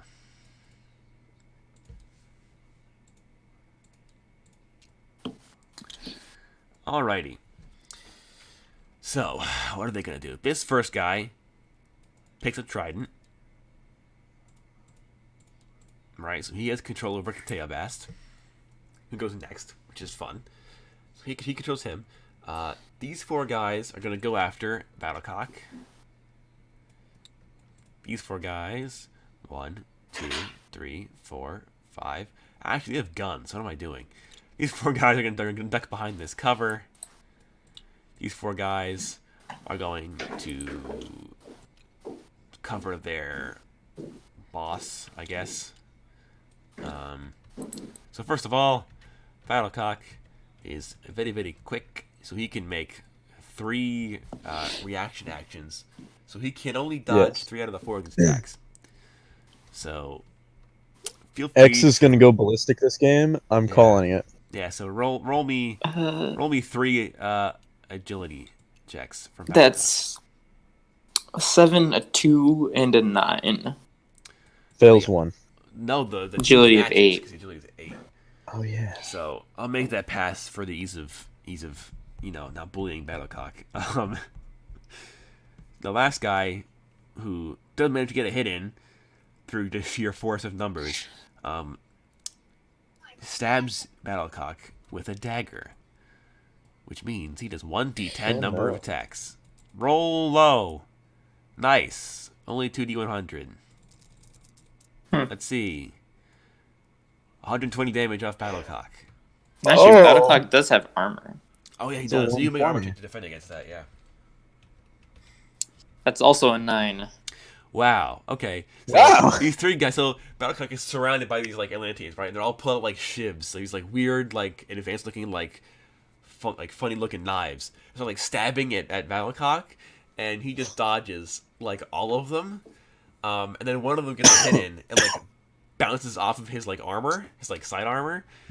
He like clucks happily at him. He's like, "Fuck." So, it's These- up to my turn, correct? No, we still have 8 more whose guys turn? to do. Mwahaha. These 4 dudes who are taking cover are going to shoot at Helsing. They can take 5 shots per action, which is 20 shots going out. I'm not going to do that though because that's retarded. So each are only going to make 1 shot. Make those perception checks. 1, 2, I hate you. 3, 4. You know, sometimes I hate you. Let's see. It ignores armor too, by the way, which is fun. Oh, 1 fell back in the bag. One gets a 10. They all pass. So you can make 1 dodge check because can you even dodge ranged attacks because you're Yeah, Let me see. I think you can, right? I should. Let me see. Let me double check. I should. Let me see. Immortal. I mean, I go To down. avoid, okay, yeah, Right you goes can to his you can champion you can form. dodge range attacks at disadvantage. So you can dodge one of these at disadvantage. Okay, fine. I mean, if I look at it this way. I'm a martyr here. If I go down, Bright goes into his champion form. Yep. Oh, You do not succeed. All right. So you get Okay. hit with just a ton of damage. Sweet Jesus. I get 4 bullets. You get All right. 4 How many bullets. do we have? We need more. It's 5. We need to I have double that number. 300 health. We need to get. Okay. 12 D100 damage. If you roll all I'm 10s, dead. you'll survive. That one's cockeyed. I'll reroll this one. I'm dead. Let's see. Either I'm dead or unconscious. 680 damage. Yes, you are ridiculously overkilled. As these, they're laser guns, by the way. They're laser SMGs. So they run behind these like big like ceramic pot, like crates and stuff. They take aim and they just like Swiss cheese Helsing. He's just no champion even turns into a champion. He's just immediately eviscerated. However, Dr. Bright, way in the back of the battlefield, he does go into his champion form. So we gotta like describe this Yeah, whole we thing. gotta fiction this out. So as I like reach my arm out to like try and take a pot shot at the guy in the back with the scepter, I don't see it in time, but the guys that are behind the cover raise their rifles as I try to like turn my pistol and like shoot at them as they eviscerate me. Yeah, you think as you like we see a close up of your finger on the trigger, and it gets like halfway, and then it's like, and then you just get like totally Swiss cheesed. And it flips to Dr. Bright as it's like the heartbeat in the ears, and it's like it goes into like slow motion almost as he like sees the bullets like tear through me, and it's like his pupils like dilate and like switch to complete blackness as he lets out like a blood curdling yell. And like his wings form. He draws out his 2 swords out of pure darkness sheath, and a visual of chains around his wrist that are tethered to the ground. Those chains, like he pulls his arms forward one at a time, and those chains break and like snap and send shrapnel flying. as he yells once more and goes into his full champion form, which is a dark champion.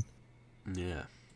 So I think we see like that happen. It means like cut back to like the like reality itself, and we see like Bright like his face contorts in like a horrible like oh my god, and then Kiss turns like immediately to horrible rage, and then he just like passes out and collapses.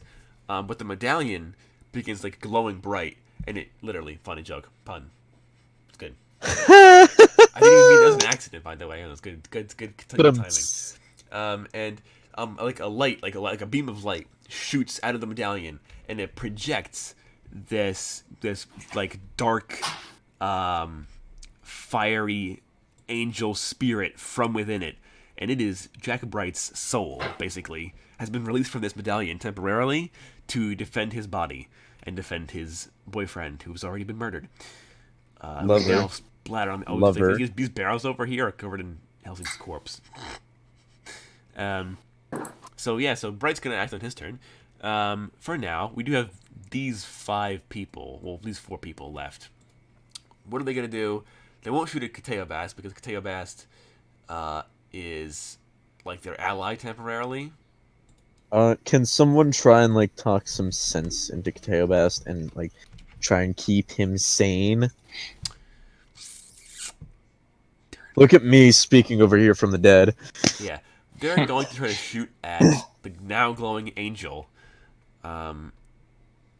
This is a good question. Also, really quick, before they do that, can you list off his 2 swords, please? Oh, yeah, sure, I can do that. Give me a moment while I find his stat block. Alright, Champion Jack Bright. His 2 swords, whose stats I do not have yet for, are the Oculus, Hope of the Weary, and Magrathiel, Fate of the Damned. Perfect. One, I presume, is for Moral Omen is used against demons, is the idea I get from them. Well, both can be used. One does more damage to demons than the other. Yeah. One does extreme amounts of damage to mortals and less supernatural beings. Yeah. So it kind of like balances out there. Like one's good against mortals and the other's good against demons, but the other is not as good at handling one as the other is. Yeah. Yeah.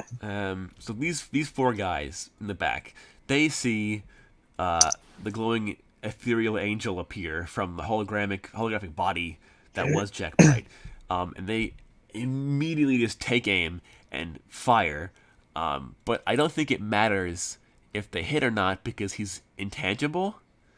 He's ethereal, yeah. Yeah, so they would just go through him and hit the wall and like burn holes in the wall, because light isn't like energy necessarily or like magic, so they wouldn't hit him.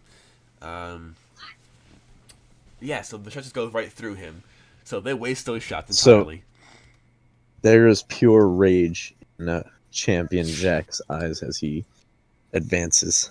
He's gonna start advancing towards them. Kateobast is up next.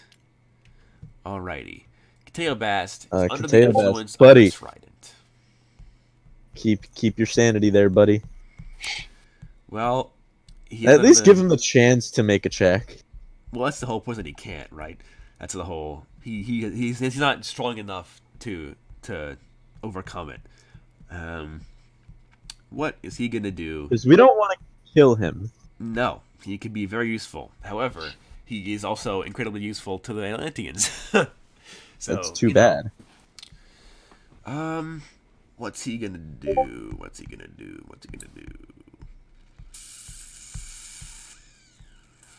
I don't even know if we have a complete list of abilities for his champion form. No, we don't. Not for Jack Bright's. I mean, we have these ones that are useful. Need to find his thingy. Okay, there we go. The one that says wait, no, I'll fix. Okay, so Kateobast, his eyes are like glossened over and stuff as he is under the influence of this magical trident. and he like turns around to face Boston Brook, I think, because Boston Brook claimed that he fought him earlier, so he's got a weird thing for Boston Brook now. Oh Jesus. And he's gonna roll a. Oh, ooh, I know what Bright's gonna do. I completely forgot he can do this. So, I have an ace up the sleeve.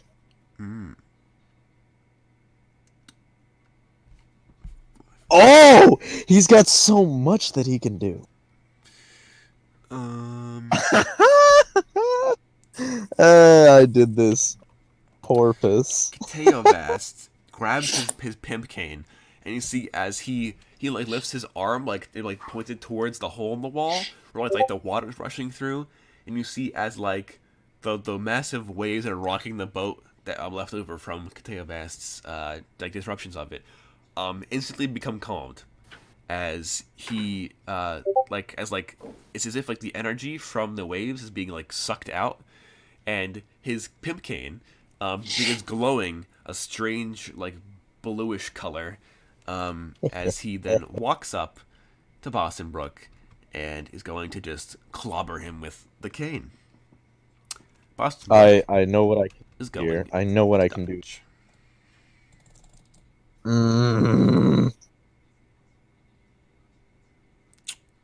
Boston Brook does dodge. I wish I could interrupt turns with this. So Boston Brook dodges. So Teobas brings his glowing pimp cane down towards Boston Brook. He dodges out of the way. Teobas slams the floor, and this massive like shockwave like blasts out from the ground, and it affects people in a 5 square radius, knocking everyone. Okay, so I need Jack Bright isn't affected because he's ethereal. X, I need you to make me an endurance check. I will do the exact same thing for McLafferty and Boston Brook. So I know Natural 10. I know what I can do. Wow, you here. are unaffected. And same with both Boston Brook and so that did nothing. Great. Okay. So this massive shockwave ripples through the ground. There's a massive dent in this floor now. But nobody moves because we're all just that cool. All right, so I'm gonna even the playing field with Jack Bright on his next turn here. Alrighty. Then we come to X, the warlock himself. What are you gonna do? Alright. Starting down 13. What were you gonna Don't say? hit Katayabast. I wasn't gonna. So how many of these Atlanteans are there left? 13.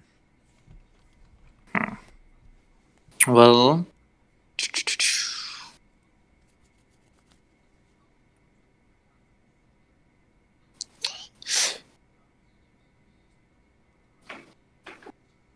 Hey Dakota.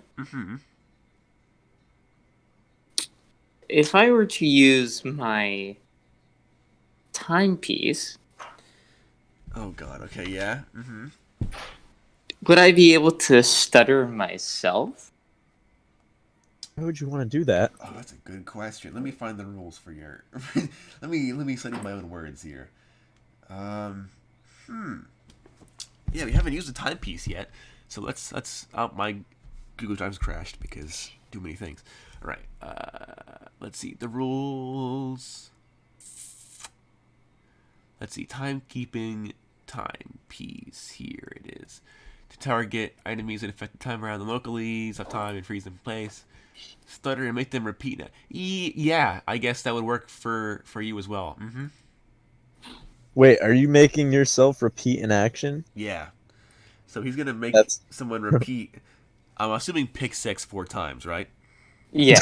Yeah, I guess that much. I guess that. Perfect. Yeah. Perfect. Yes. This is Alright, do broken. you want me to make This is gonna be so many rolls. 6 checks or 24 checks? 24. Yeah, 24. Oh wait, no. It would be 6 because if you're repeating the same action over and over again. Yeah, it's the exact same 6. It's the exact same 6, Yeah, so so make make 6 6, good yeah. rolls. Yeah. Alright. Make 6 good rolls and all nat 10s.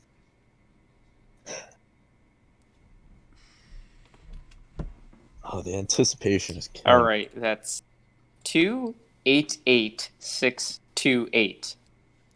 So the 2s miss. Three of them miss. Yes, but the rest of them hit. So Yes. three do hit. Okay, so roll the damage for those 288628. No, 4 of them hit. if you have 4 of them hit. So roll the damage for those 4, and then I will apply that to 16 To the proper. All right. Yes. 2d100 16 per. people. Go for the guy in the back. Well, because you can't pick targets is what I'm gonna do to make this like moderately balanced. There's no moderate balancing to pick 6. All right, that's 130, 60, 120, 130, and 130. Oh my god. And that's So one of them only does 60 damage. okay. So because this is totally broken. Okay, so I think we see how does the timepiece look? How does it work? What does X do to make this thing function? Yeah, please. It's like, you know, a brass-looking old-timey pocket watch thing. stopwatch. And I pull it out, and, you know, well, what am I going to do? I twist the hand, and I press the button, and I start stuttering. Yeah, he becomes me for a quick second. Okay. So you do start stuttering, and then you like he holds his hands out, and freaking 24 fireballs blast from his hand, and just like cover this cargo bay, and they kill everyone except for the one guy holding the trident. Oh, perfect. Give this one to me. Now, as soon as that turn ends, according to my notes, something else lovely happens. So, we're fighting these guys. You know, I didn't roll for McLafferty on the initiative counter. Hold on, let me do that really quick. Hold on, I forgot about her. Wow, that's kind of depressing. Okay, running joke time for McLafferty. Just like always forget about her. McLafferty is pressing. She gets a 7. What's Wait, her agility looking like? She spell his magic. 6. She gets a 13. Alrighty.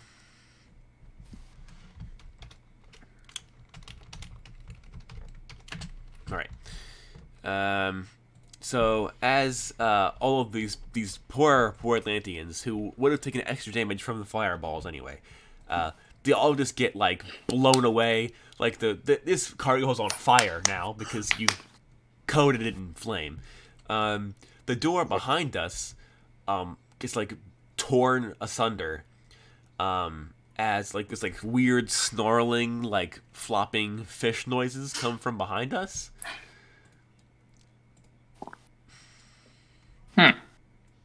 Oh And no! another massive group of much bigger, much scarier, much less humanoid fish people, armed with actual normal tridents.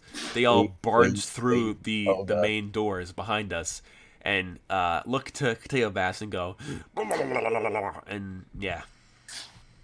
Okay. Now whose turn is it? I have to roll for them too now. So let me do that. Whose turn is after X's? Bright and JVH's. Perfect. So I know what I'm gonna do. I'm going to look to the one person in front of us and start. So what do you want to do? So I'm moving up to this square. And I'm going to cast on him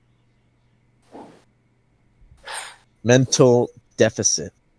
Wait, no, neurocognitive deficit. Yes. Okay. And shut down his brain. So that's just an endurance check at disadvantage for me.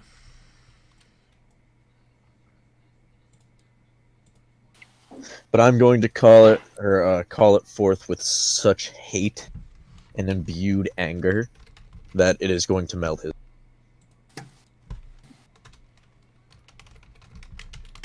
I'm going to bypass judge and jury and go straight on to execution. Alrighty. I shall also return. Give me one moment. Wow. That I did not think that the timepiece would be that powerful. But I guess wow. now we know. Yeah. Mm-hmm. Oh boy. I know I'm nerfing in between sessions next time. So I wanted to give that like more specific rules, but the problem is like it's such a powerful item that would have taken me forever. So I just like, I'll let it be up to him, and that was a mistake. Oh boy. But you know what? It's fine. Probably wouldn't have been dying if that hadn't happened anyway, so it worked out.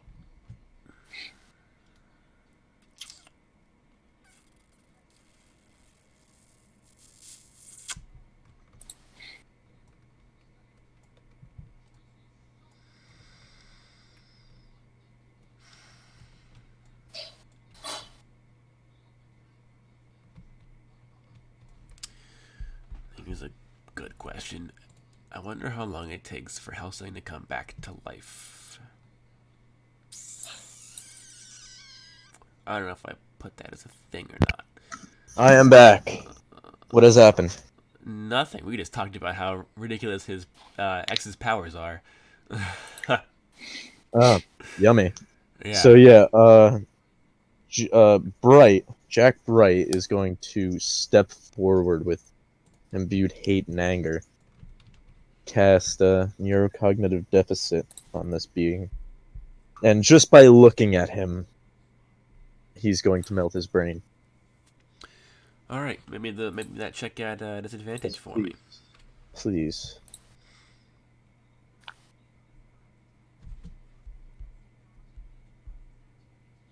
Oh wait, are you making the check or am I making it? You are. Wait, why am I making a check?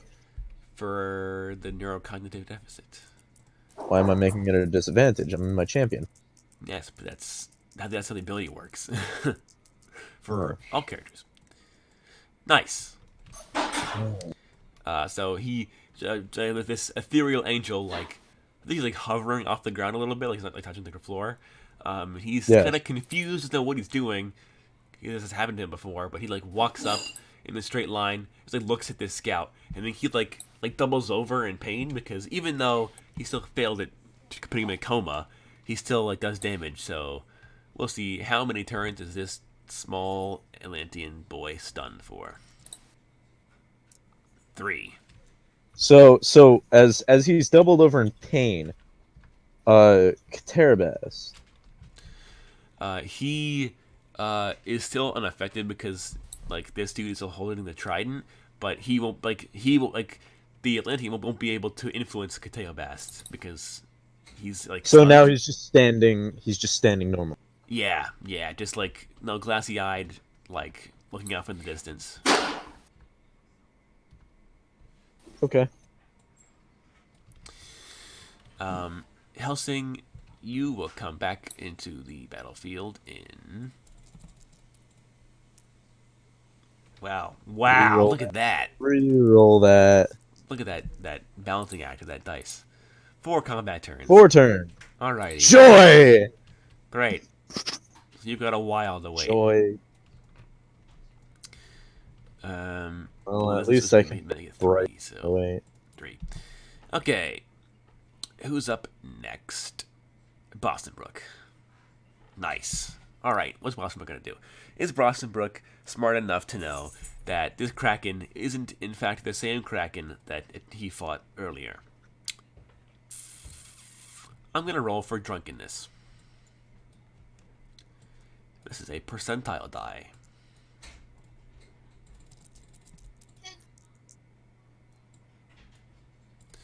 $58. Okay, so he is drunk. So this will be a disadvantage. So let's see if he can differentiate. Don't get a 1. Ooh, that's still a pass. So Boston Brook, even though he is still drunk, barely recognizes that like Kateo Bast isn't attacking him anymore, and is like, well, all right. So he's going to, because this whole group of monstrous fish people have appeared behind us. He's going to turn How are around. they aligned? The fish people? Yeah, what is You their don't know. alignment? They haven't done or said anything yet. Next combat round, they will have the chance to do so.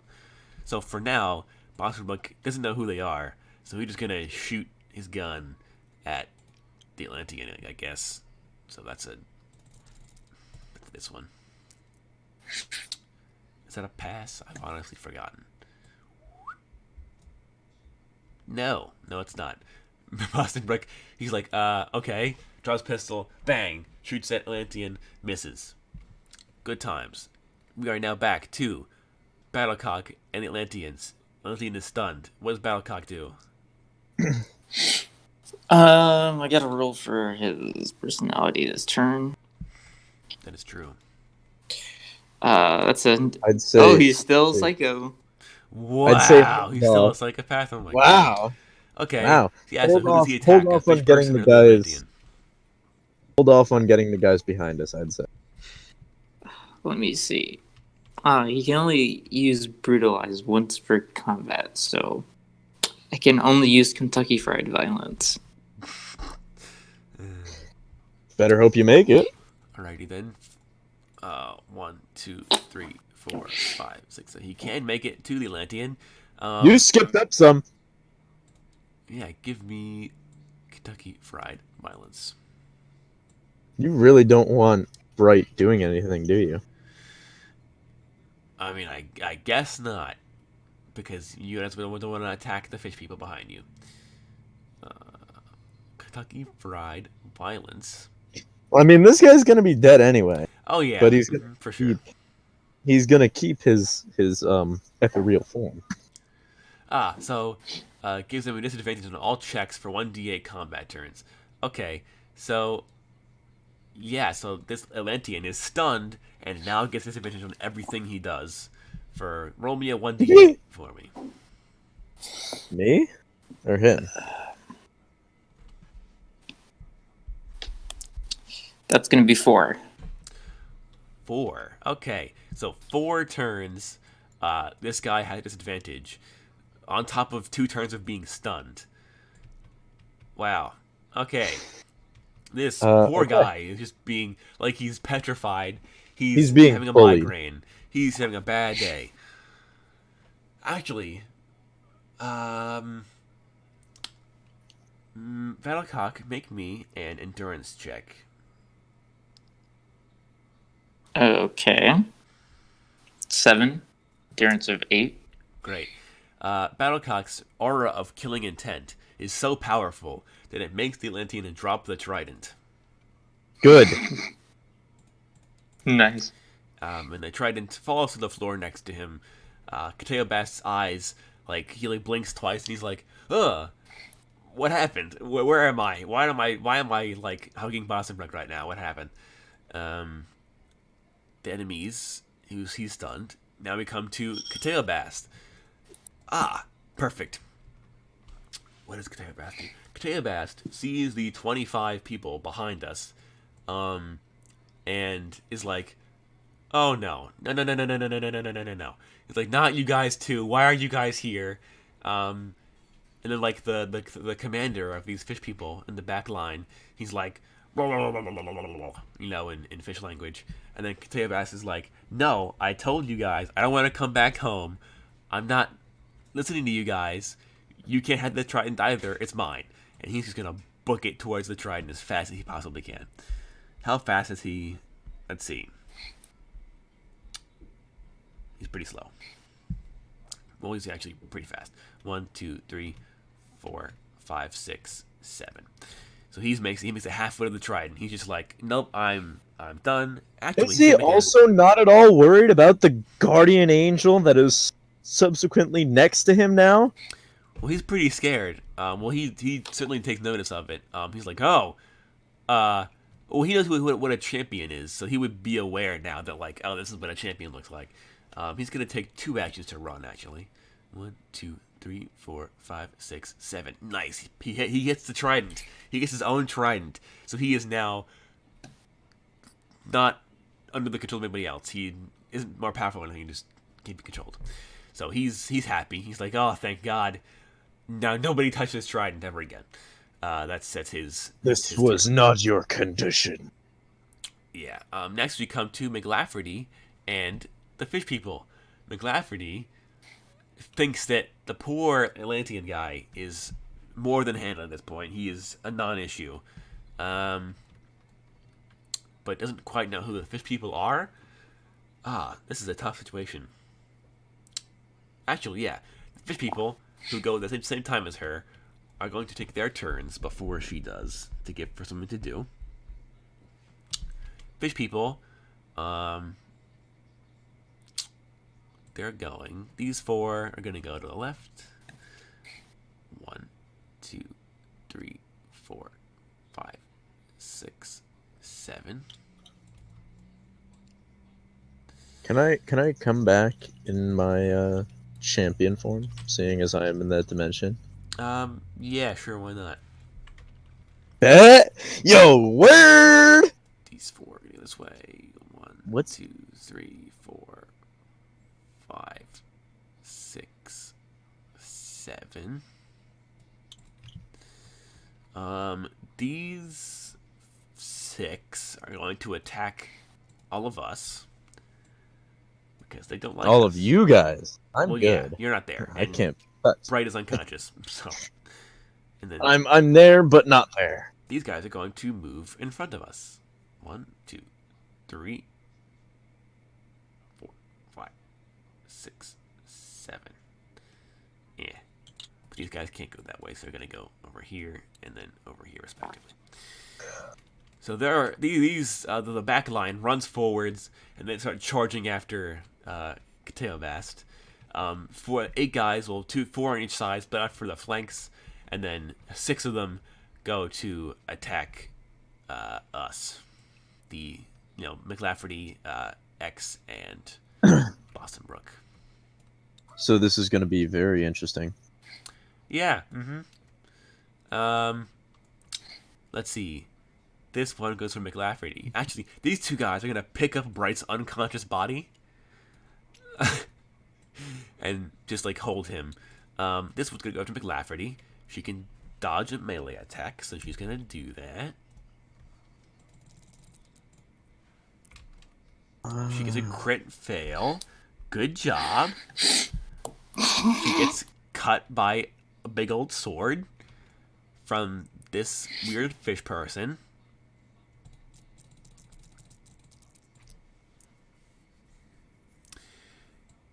Does 100 damage. I have. Wait, Jack Bright has omnilingualism. Yeah, So he gets can pretty understand. much. Oh, yeah. So rewind time for a hot second. He would know that these fish people claim to be Kateobast's master, like servants, or like they've been sent by his family from the elemental plane of water to fetch the trident and bring him back home. And Kateobast evidently does not want to go back home. That's all that he can glean from their conversation. So, McLafferty, I need to get a health counter for her. This can be her health counter.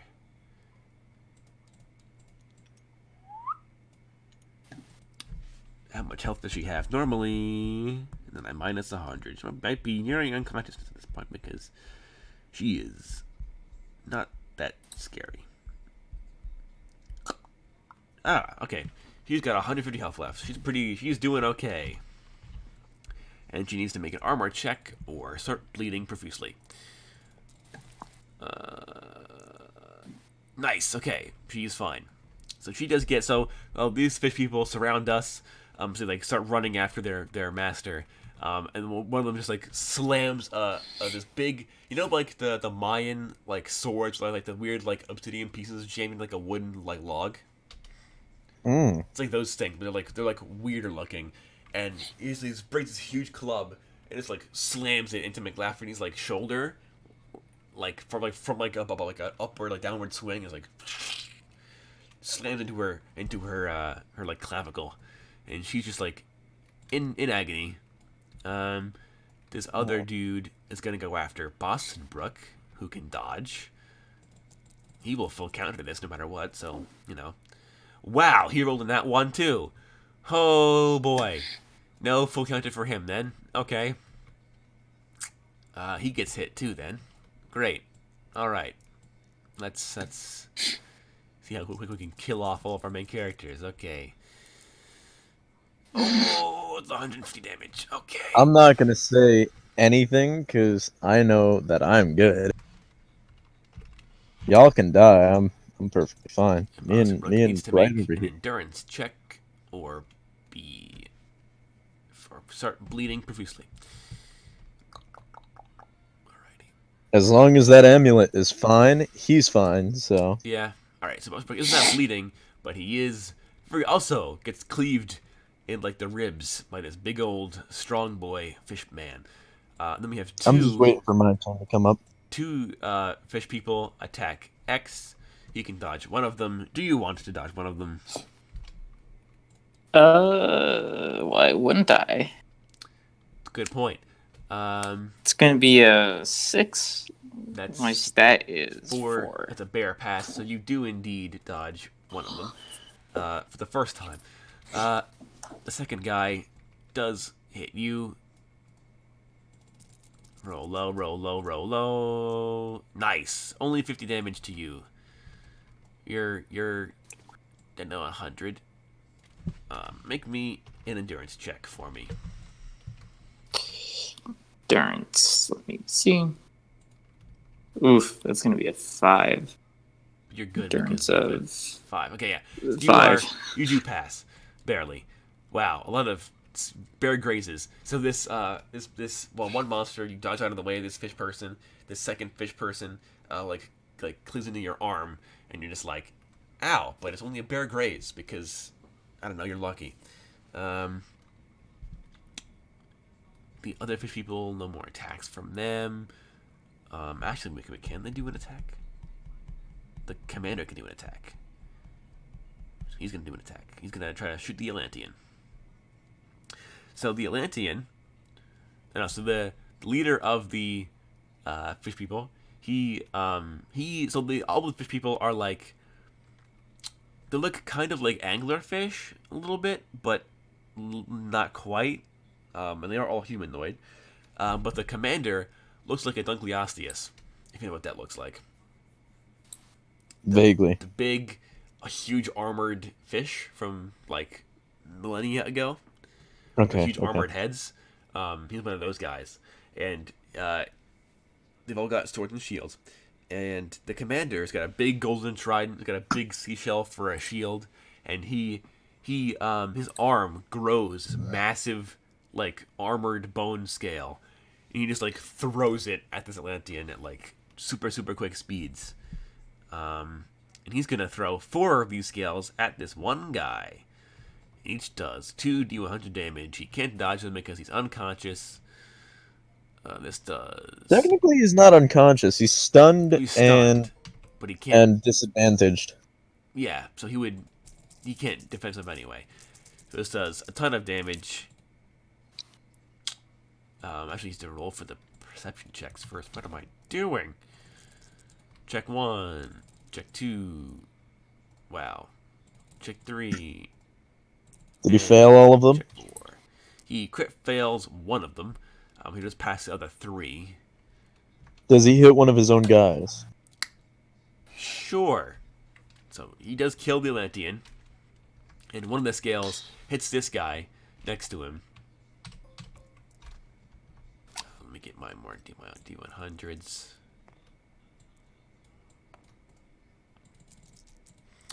Let's see. Ooh, 160 damage to his buddy next to him. How much does he have now? Let me see. Wow, he might be unconscious. Let's see. Does he knock the fish man unconscious?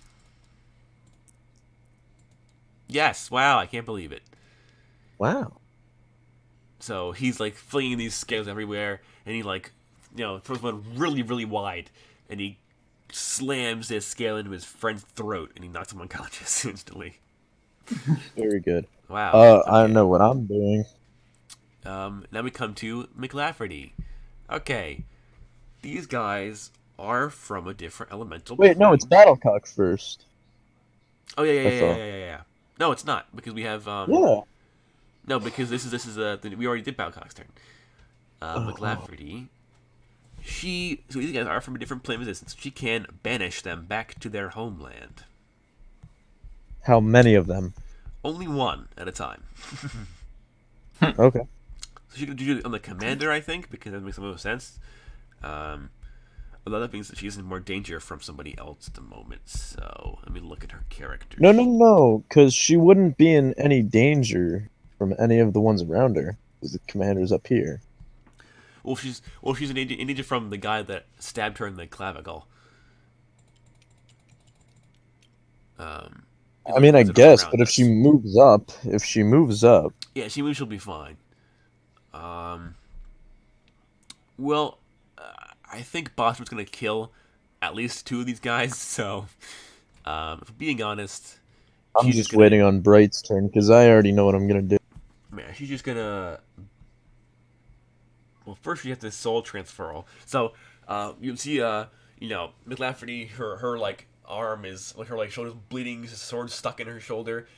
She takes her bionic arm and she like wrenches it out of her like shoulder and frees herself, and then her bionic arm is like a clear like glass cylinder, like where like the forearm Oh. is, and she like clenches her fist really hard, and you see as the glass cylinder fills up with what looks like mist or like smoke, and then Mm. she turns to the commander and points her bionic arm at him and goes, "Be gone, thought." And let's roll these checks to see if she can. Does she actually say "Be gone, thought"? No, no, she just says uh, back to whence he came, and then let's see.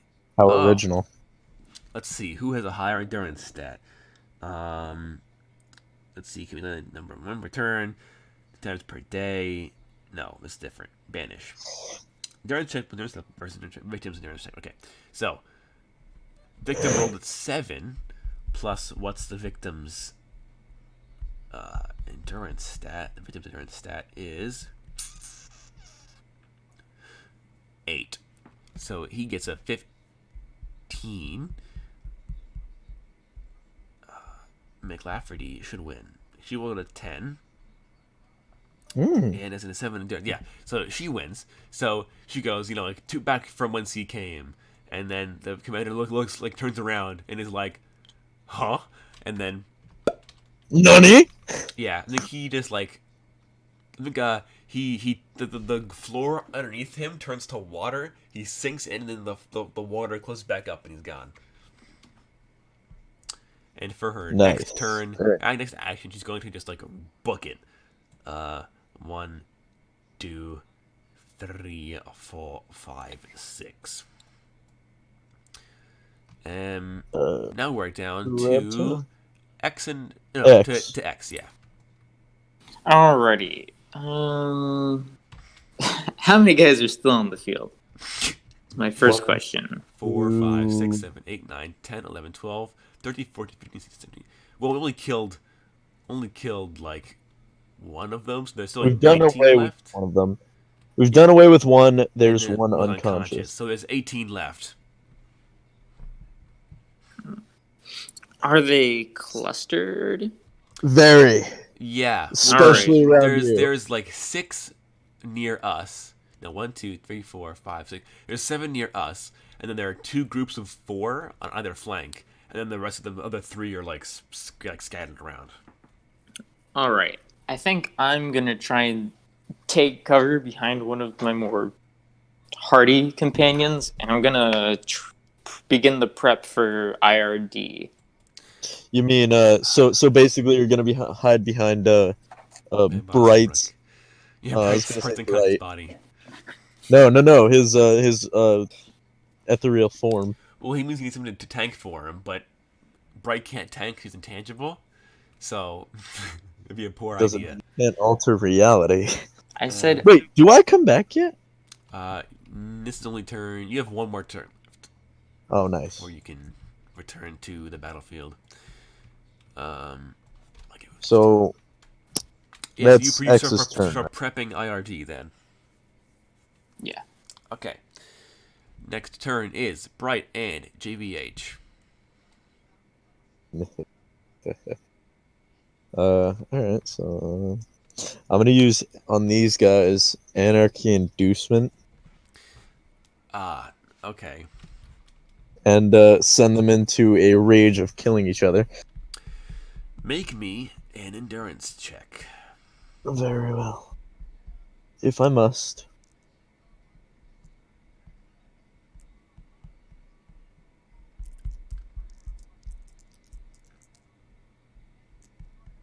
It's a 4. I believe that's a pass. It's a pass. You have an endurance of 10. Yep. Anarchy inducement. Okay. This will affect a 6 by 6 by 6 square area. So you choose 6 of these like individual little squares, and everyone in there begins rioting essentially. Like they go crazy. Ooh. So 6 squares? Yeah. So here I'll use the box So not- tool or whatever. Not this. You can get all 7 of these guys, and maybe like these. Maybe let me see. 1, 2, 3, 4, 5, 6. 1, 2, 3, 4, 5, 6. So you can get that much of an area. Spare these 2 and my dead body. Or Bright's unconscious unconscious body. body. Yeah. 1, 2, 3, 4, 5. And the unconscious guy. 6. Yes. Yes, the unconscious guy. All 6 of them. Okay. Yeah, so I'll leave that square there so we remember who's under the influence. Okay, so Bright, like he like turns around and what does he do? How does he induce this anarchy?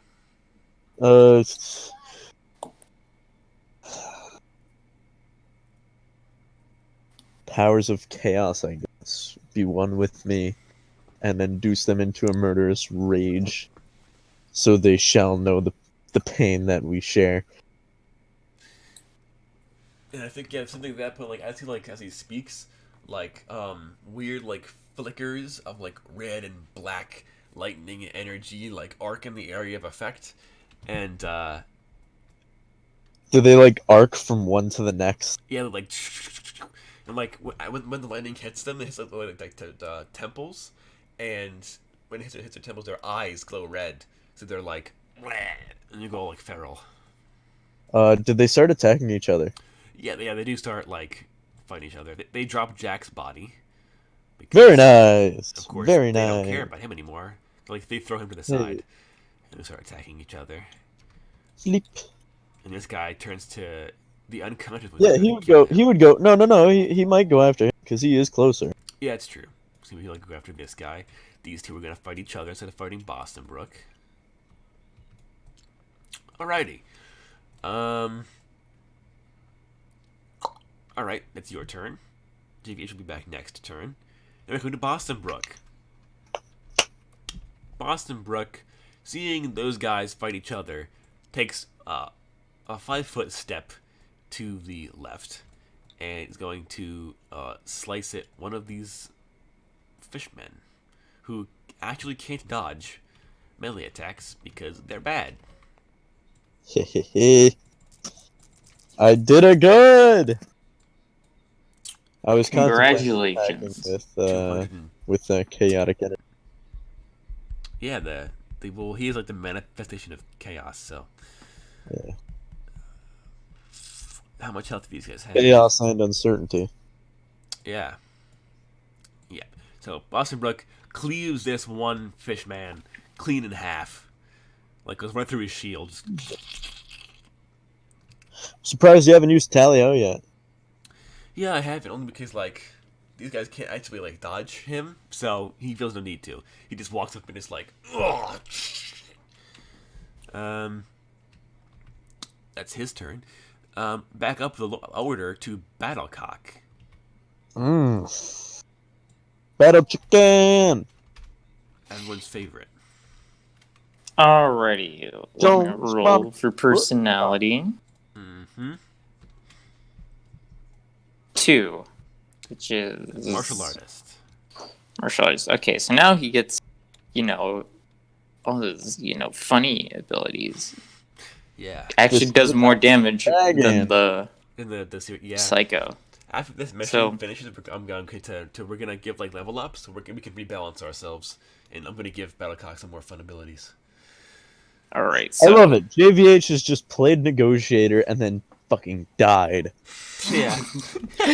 He gets Swiss cheese by lasers. So unnecessary death. The leader of the fish people is gone, right? Yes. Yeah, he got banished back to the realm of water. So Battlecock's just gonna walk up to the nearest dude and bicycle kick, because why not? Let's see, can he even reach someone?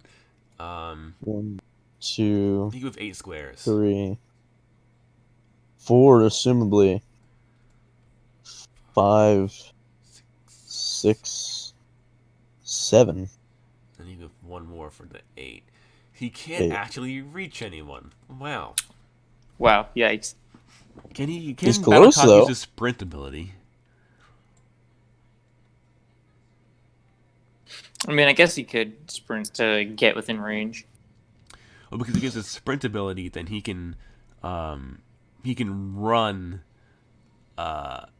like twice his normal movement without like using any. Okay, yeah, he can't. So yeah, so you can use your whole turn to move to get in range of somebody, Well, or you can ready an instead action, of I guess. sprinting, I'm just gonna move my normal speed, and then I'm gonna magnetic friendship someone. Okay, who do you want to do that? You can do that to literally anyone on this battlefield. Okay, then I'll do it literally anyone on this battlefield. All right, nearest schmuck it is. Do this Roll guy. the thing for that. For magnetic friendship. I think they have to make a save. They do. 1 intelligence check at disadvantage for every turn to determine if they are broken free from Battlecock's natural charm.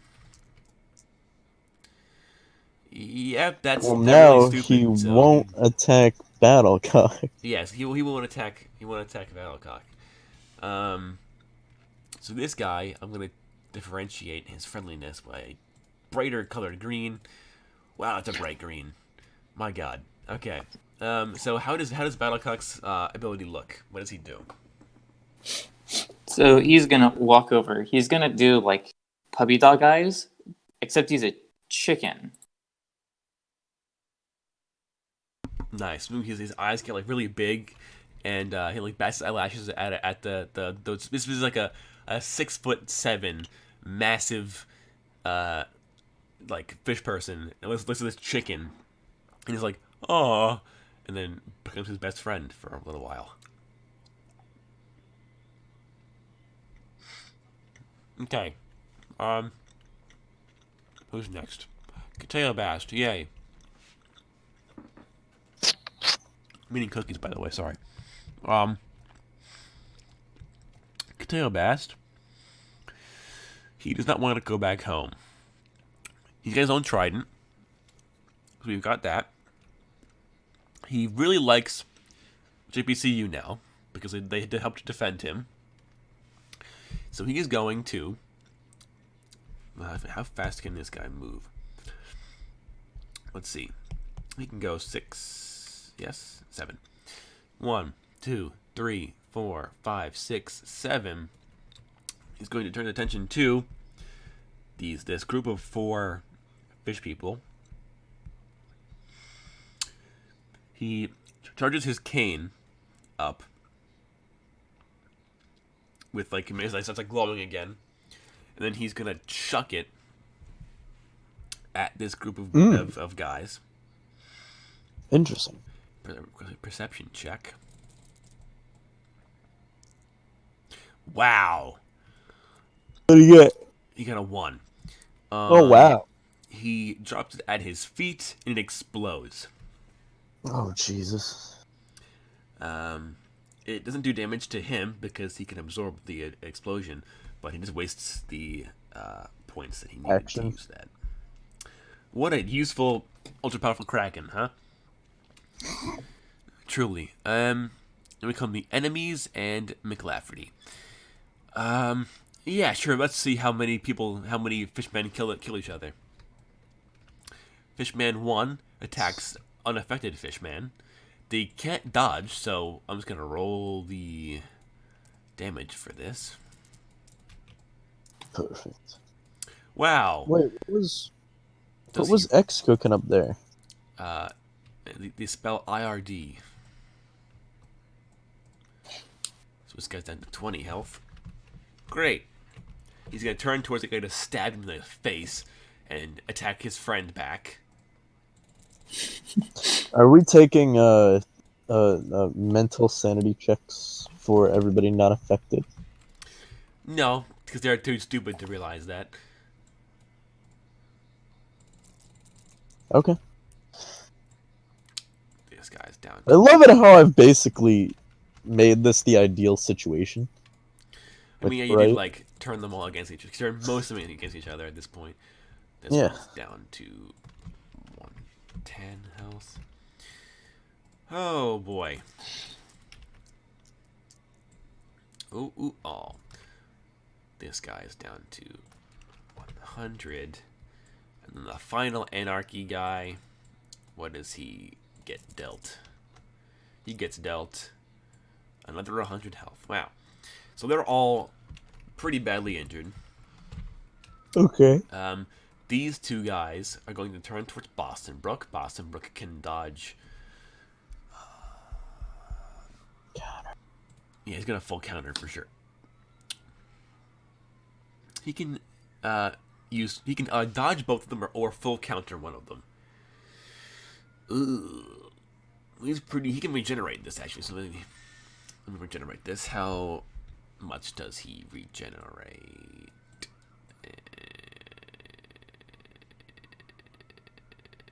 1d6 times 10.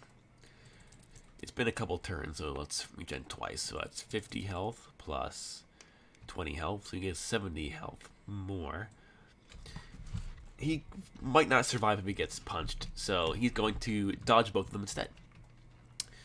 Dodge number 1 Nice. comes in with pass. Dodge number 2 comes in at a pass. Fantastic. The friend of Battlecock is going to run around to attack his friend because why not? His friend can't dodge. Let's see. 80 and 80. Okay. Down to 40 health for this guy. Is he unconscious? Is the unconscious guy conscious again? This guy's unconscious. Wow. And the unconscious guy is now back to being conscious, and then immediately attacks his nearest friend. Perfect. So this is Yes. This is the chain reaction at this point. Pure chaos. He kills his closest friend. Nice. These 4 guys run up and attack at they're trying to like grab Kode because they just want to bring him home back to their real masters. So that's gonna be an agility at disadvantage for Kode. I don't know. There's like 4 guys trying to murder him. Let's see. Agility. It's a backstep. So he does actually manage to remain out of their grasp. These 4 guys, 1, 2, 3, 4, 5, 6, 7. So they're trying to book it after McLafferty and all that. McLafferty's turn. She's going. GVH comes back this turn. He does. All right, let's see. What can What can Miss Anti-Magic do? She's going to I don't know. create Does she a have two soul guns? bomb. This is going to be fun to use. What does this require? 5 square area. As long as she doesn't use anything on Jack Bright. 1 time per turn, 1 time per day. Let's see what uses. Okay, only an endurance check, and she'll probably kill all 4 of these guys over here. That might be a fail. She rolls a 2. Yes, it's a fail. So she looks at these fish people, fizzes out, can't use the ability, fails. Gonna try again instead of moving anywhere. She does manage this time. All these guys take 8 D100 damage. Jesus. The power of McLafferty is great. They all take 350 damage. Okay, they're all dead. So McLafferty turns with this group of flanking fish people, and she holds her bionic hand out, and the misty smoke in her glass arm floods into her palm. This massive blast of pure soul energy collides into the floor and just eviscerates all of these fish people, but their bodies remain untouched. Their souls, however, are entirely destroyed.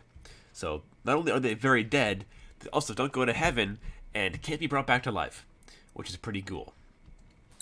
So they're permadead. It's her turn. Then we come to X.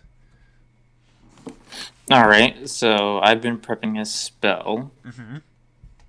Her D, which explodes in a 2x2x2 cube. Yep. So I'm just gonna toss that into the highest concentration of enemies. Alrighty. That would be. Those 3. Yeah, it'd be the allied one, the unconscious one, and the other enemy one. So make the perception check to throw that then. That's gonna be 4 perception of 7. That's a pass. Okay. Alright, I'm dealing 4 D100 damage. 250. They are all dead. Roll it out. So this so what object do you throw at these guys? Just a spare honestly, piece of wood. I'm just gonna pick up a loose nail off the floor, and I'm just gonna chuck it at them. So he picks up a loose nail off the floor. He rolls it across the 10 feet, and then it explodes in a massive explosion and kills 3 people. Nice. All right. Now we come to. Actually, you can prep a spell or you can move. Which do you want to do?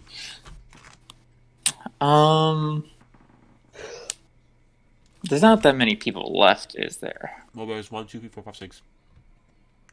There's 10 left.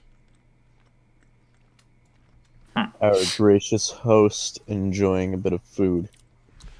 They're Reese's Pieces cookies. They're delicious.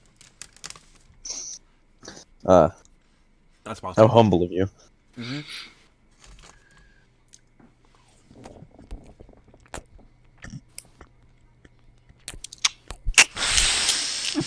I swear to God, I know where you sleep. I will find you and kill you. But it's so tasty. Mm. You know what? Close I'm gonna your mouth. just for kicks. I'm gonna prep deformation spell. Nice. Okay, great. Okay. Now we're up to Bright and JVH, who does come back. Yeah, boy. Let me get your Bring them piece. cheeks. Oh, wait, no, I'd be back here. They'll be back here. So you're back at the front door. You're a bit bigger. Here we go. So JVH is back in the battlefield along with Mr. Bright. I'm gonna walk up 1, 2, 3. Just before there. I'm gonna... what can I do in my... in my champion? I've completely forgotten. So I'm gonna use. What's funny is you could also make people like go into a rage. It's pretty funny. What I'm gonna do is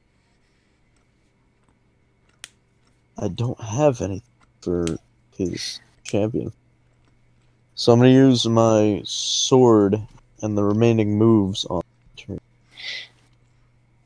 Sure. Hopefully, stab 2 people. All right, so you can stab This, that guy. That guy. Okay. Make Yeah. the Sword Weaver attack. They can't dodge. So make me 2 D100 doubled. 200.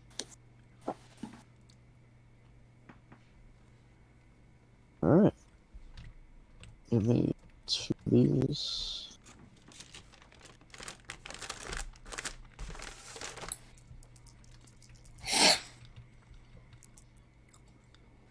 $50 and $50. That's $100. Okay, one's dead. All right. Boop-a-doop, boop-a-doop. 150. Other one is also definitely dead. Oh man, I just eviscerate these guys. So I walk up from the doorway, Like float in here from the doorway, and just like walk up, draw your rapier, glowing just like this pure white glow as my sword materializes in my hand, and I swipe out to one and then stab the other through the chest. Nice. Yeah, what's Bright gonna do then? I mean, Helsing doesn't have another action technically, but Helsing has another action he can take. Who, JVH? Yeah. Oh, You can use multi-attack with your sword. Then, wait, no, I wouldn't. Yeah, I use the rest of my turn to stab both of them. Well, you can multi-attack. You can attack 3 times per action with your rapier. Oh. But if you move and you like use your action against you can't like 3 times uninterrupted. So I'm just gonna end that. Okay. What's Bright gonna do? Bright is going to go 1, 2, 3, 4, 5, 6, 7 turn, and he's going to use chaos attacks. Mm-hmm. And he's basically going to hold both of his swords out, like on either side of his arms, bring them together into the center of his arms, aim them at this side of enemies right here. So these two. Yeah. And fire a concentrated blast of chaotic energy. Alrighty. It's a beam attack, so it wouldn't require. Give me an endurance check. Okay. Let me get my endurance up. Check, right? Endurance of 10, so I had a pretty good chance of completing this. Oh, yeah! That's a 10. Alright, yeah, so 10. you blast these guys. I do need to do damage, so I would assume this would be like, what, 4d100? Well, I'm gonna roll on the chaos table. I got an 8,728. It's pretty high, so they're probably gonna be something fairly dangerous. And then we'll do damage on top of the chaotic roll. Yeah. 8728. 8728. 8728. Is 8728 does. Let's see. Let's see. Huh. I mean, this wouldn't affect us because we don't use levels. Everyone in 50 yards suddenly feels much dumber. So because the thing was like you lose 1d6 levels, but because we don't use levels, you just like lose your abilities essentially. So everybody within like 10 squares of bright like loses half their abilities essentially. So McLafferty, 1, 2, Battlecock, 3. Kateo Bast, and like the fishmen. It's like super dumb now. Well, not Jack Bright. But Oh my who's god! around him. Wait, hold on, because now we're gonna wait. Do the square thing. Do the square thing so we know who's in this radius. Well, it's 10 in every direction, so it would be 1, 2, 3, 4, 5, 6, 7, 8. Wait, 1, 2, 3, 4, 5, 6, 7, 8, 9, 10. 1, 2, 3, 4, 5, 6, 7, 8, 9, 10. Oh my god! And then it's the same thing as that. 1, 2, 3, 4, 5, 6, 7, 8, 9, 10. 1, 2, 3, 4, 5, 6, 7, 8, 9, 10. And then the same thing like mirrored, of course. Yeah. Which would be like down Just here. bring it. Just bring it down to like there. And it's all the way across.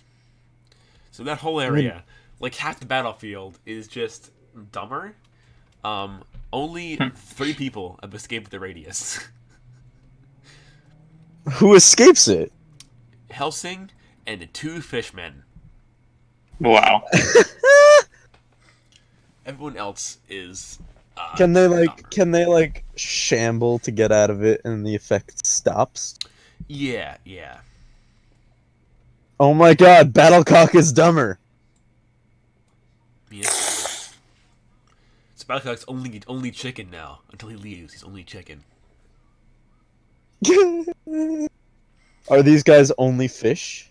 I mean, basically, yeah. They just go like fish because they don't have anything else. Like if they only have like 2 abilities, so if I get rid of half of it, they only have 1, which wouldn't do much.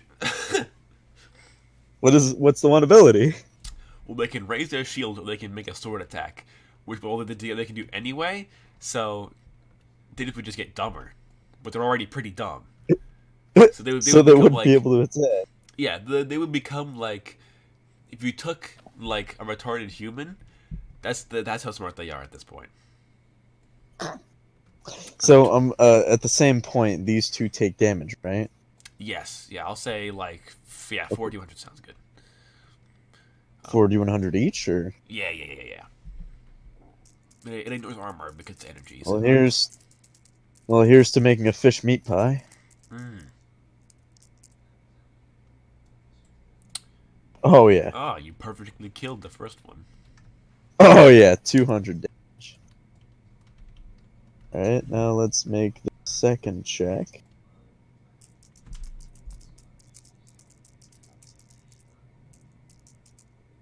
In order to save everybody the hassle, he made them dumber. Yeah. 190. Ooh, this guy's might be unconscious.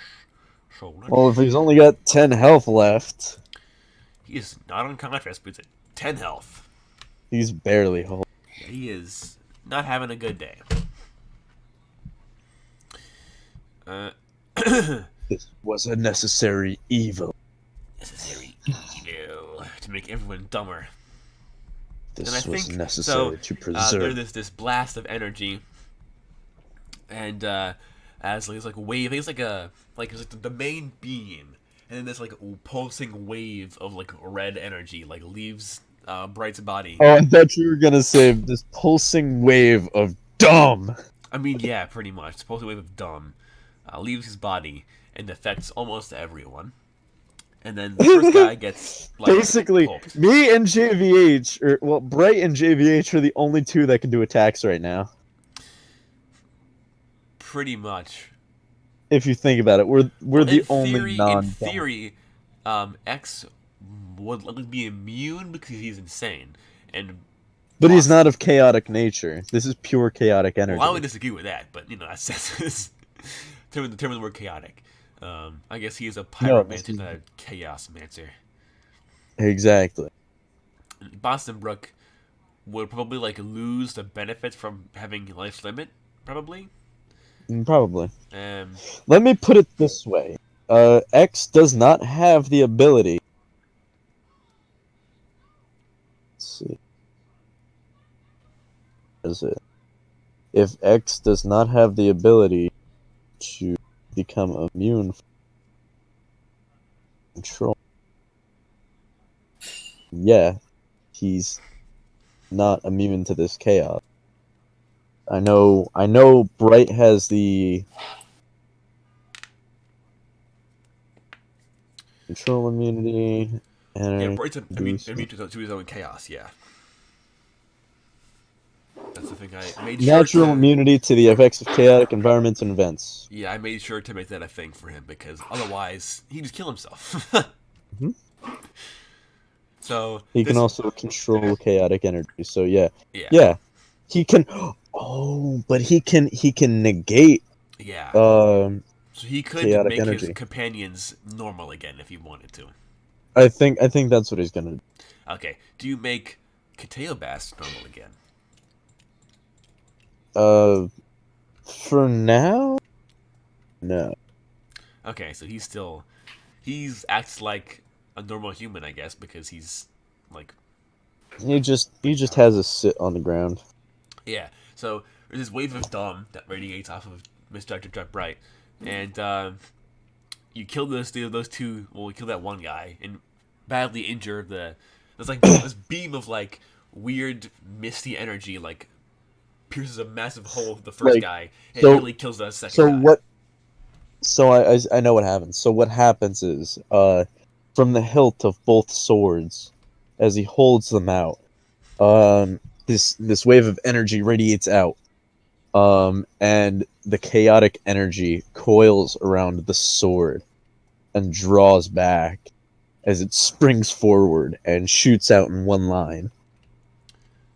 Nice. Through the chest of one, imploding his entire chest cavity, causing it to explode outward, and through the second one, causing a lot of damage to mortally, or enough to mortally wound, but Yeah. not kill. So let's see. That's him. It's his turn. The only person left in this round is Boston Brook, who gets to heal. The only one to taken like healable damage this entire time. I think Lafferty can heal, but up to 180. Great. So as Boston Brook, he's now immune to the effects of the chaotic wave. He's gonna attack the Skathir in front of him, who cannot dodge or defend in any way, shape, or form because they're dumb. Basically taking something dumb, making it dumber. Yeah, pretty much. Let's see. Let's see what numbers. What'd he get? What'd he get? What'd he get? 220. He kills him. He did.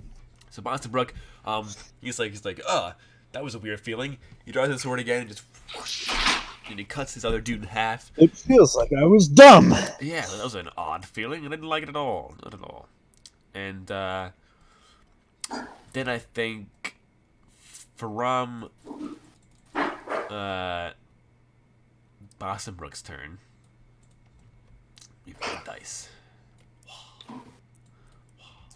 Whoa. Why is it so big? Why is it so big? Because I'm watching big. Anyway, so all of a sudden, I need everyone to make me either agility or endurance. Whichever one you're better at would be wise. I think I suck at both of those. What is Boston Brook better at? Oh, my endurance is gonna be my saving grace here. I'll make one for JVH and Bright. Yeah. I failed. Nice. Oh! Who got a 1? Well, Actually, Bright would be immune because he's an angel right now, and you can fly. oh yeah, this And is true. All of actually, this is true. Battlecock can fly too, so he's fine. Yeah. So, let's see. Can Boston Brook do well? Can McLaughlin? Oh, nice. So we are immune. Go. Yeah. So Boston fine. McLafferty is not fine.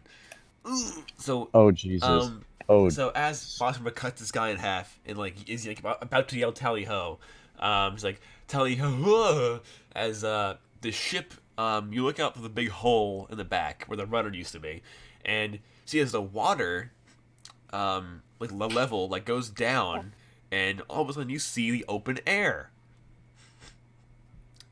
and then you see the Wait, clouds. what? Wait a minute. And then the ship starts to it's like turned like vertical, and the hole, the bottom, like is, it's like somebody like picked up the ship and is like rocking it back and forth, and all the fish people, they are not made for this. They all tumble out and die. So basically, me and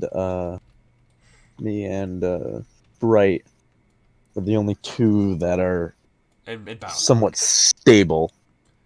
Battlecock can fly too, so he's fine. Yeah. Boston Brook, he holds on to like the floor. A barrel. X and McLafferty, I will say both take 1d8 times 10 damage as they fall. I was gonna say. They don't fall through the hole, but they just like slam into the wall essentially. I was gonna say I can try and catch one of them. And Yeah, so can sure. Bright. Make an endurance check to do that. Okay, so this is gonna be JVH. Attempting to catch. 3 endurance 7. Well, your agility would be 9, so you would pass. Yeah. Right. It can Let's break. see, what's catch his someone. agility? Oh jeez. Oh jeez. Agility is 9 for Senior Bright. Nice. Okay. So Great. nobody takes any damage because you've all been caught by our angelic friends. And then the ship is rocking back Is and the forth. field of dumb neutralized now? Now that combat is over. Yeah. The field of dumb. Field of dumb has died. Very nice. And there's this massive rocking back and forth of the ship. And then, all of a sudden, I mean, actually, most of us are either flying or being caught right now. So, I need you and Bright to make, and Battlecock, I guess, to make agility checks again to react quick enough to what's about to happen. Okay. Oh, JVH does.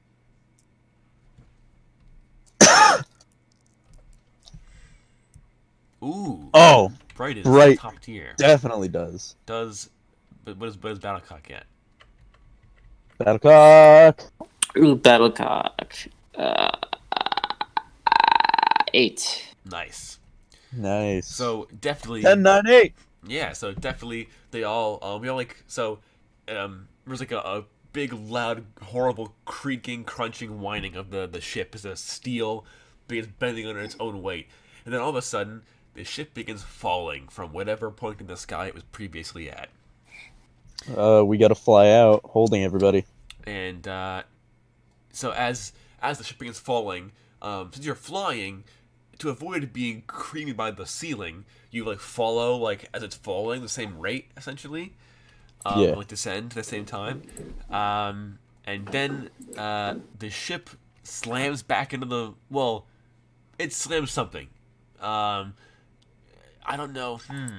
Would So we're carrying everybody, right? Except for like Boston Brook. except for Boston Brook and Cateo Bass, yeah. So Boston Brook and Cateo Bass are instantly knocked unconscious by this collision. By the way, they are rendered unconscious. Bright's body is still unconscious.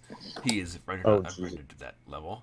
Well, actually, yeah. So the rest of them, McLafferty and X, are being held by Bright and Helsing respectively, and then Battlecock and Fly.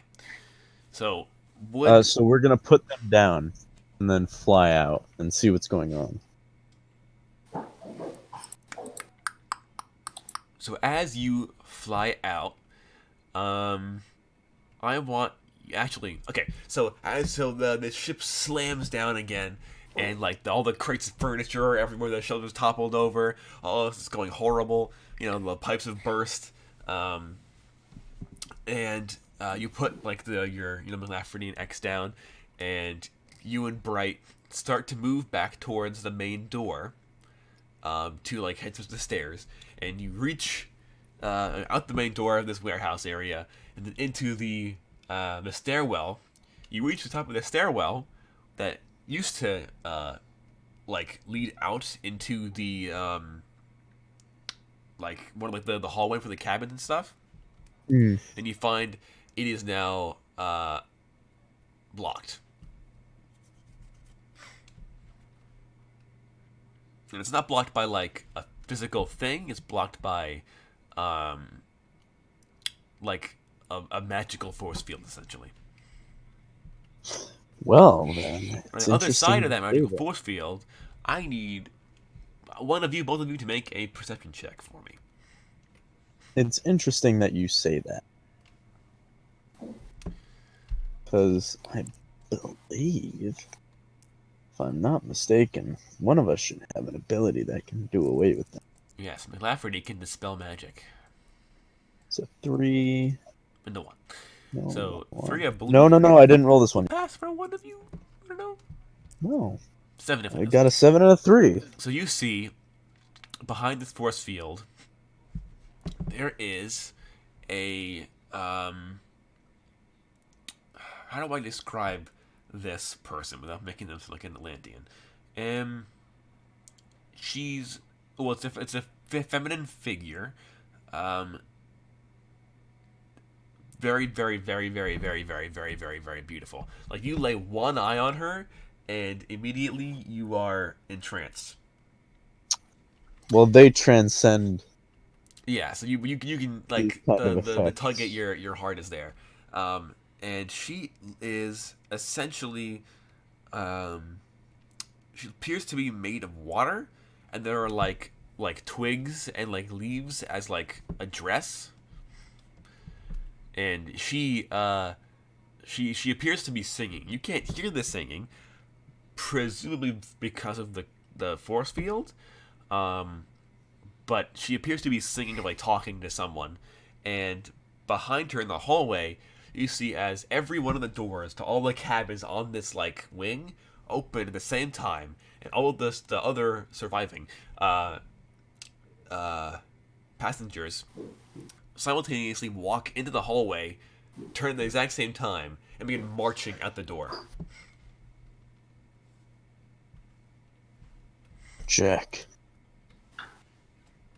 Yes. Seal us in. He takes his... Actually, what would he do? It would probably be chaos manipulation to create a chaotic barricade. Yeah, I think he creates a chaotic barricade, and then I think he like touches like the roof and the walls with his like bare hands, and like horrifying like spikes and like weird tentacles like create like a door, like a barricade, and hands like creep out from the walls and interlock. Yeah, it's really like eldritch and creepy, and like that's not We natural, will but fly whatever. from the hole. Yeah. We will carry them from the hole in the Come. And that is where we can leave off this session. Very nice. Very nice. Having discovered the next antagonist of our lovely vacation in the Caribbean. Indeed, indeed. Well, thank you all so much for watching and joining us here today. If you guys enjoyed this episode, please leave a like, comment, subscribe. If you're watching this live, please tune in on Kode Gaming to get the rest or the recorded form of this episode. If you are on the YouTube channel and would like to see these episodes live, go to mixer.com/XXX Mark Capone XXX to see these while we record them. Get the scoop on new information that the recorded episodes might not, and see all the silliness that goes down in between.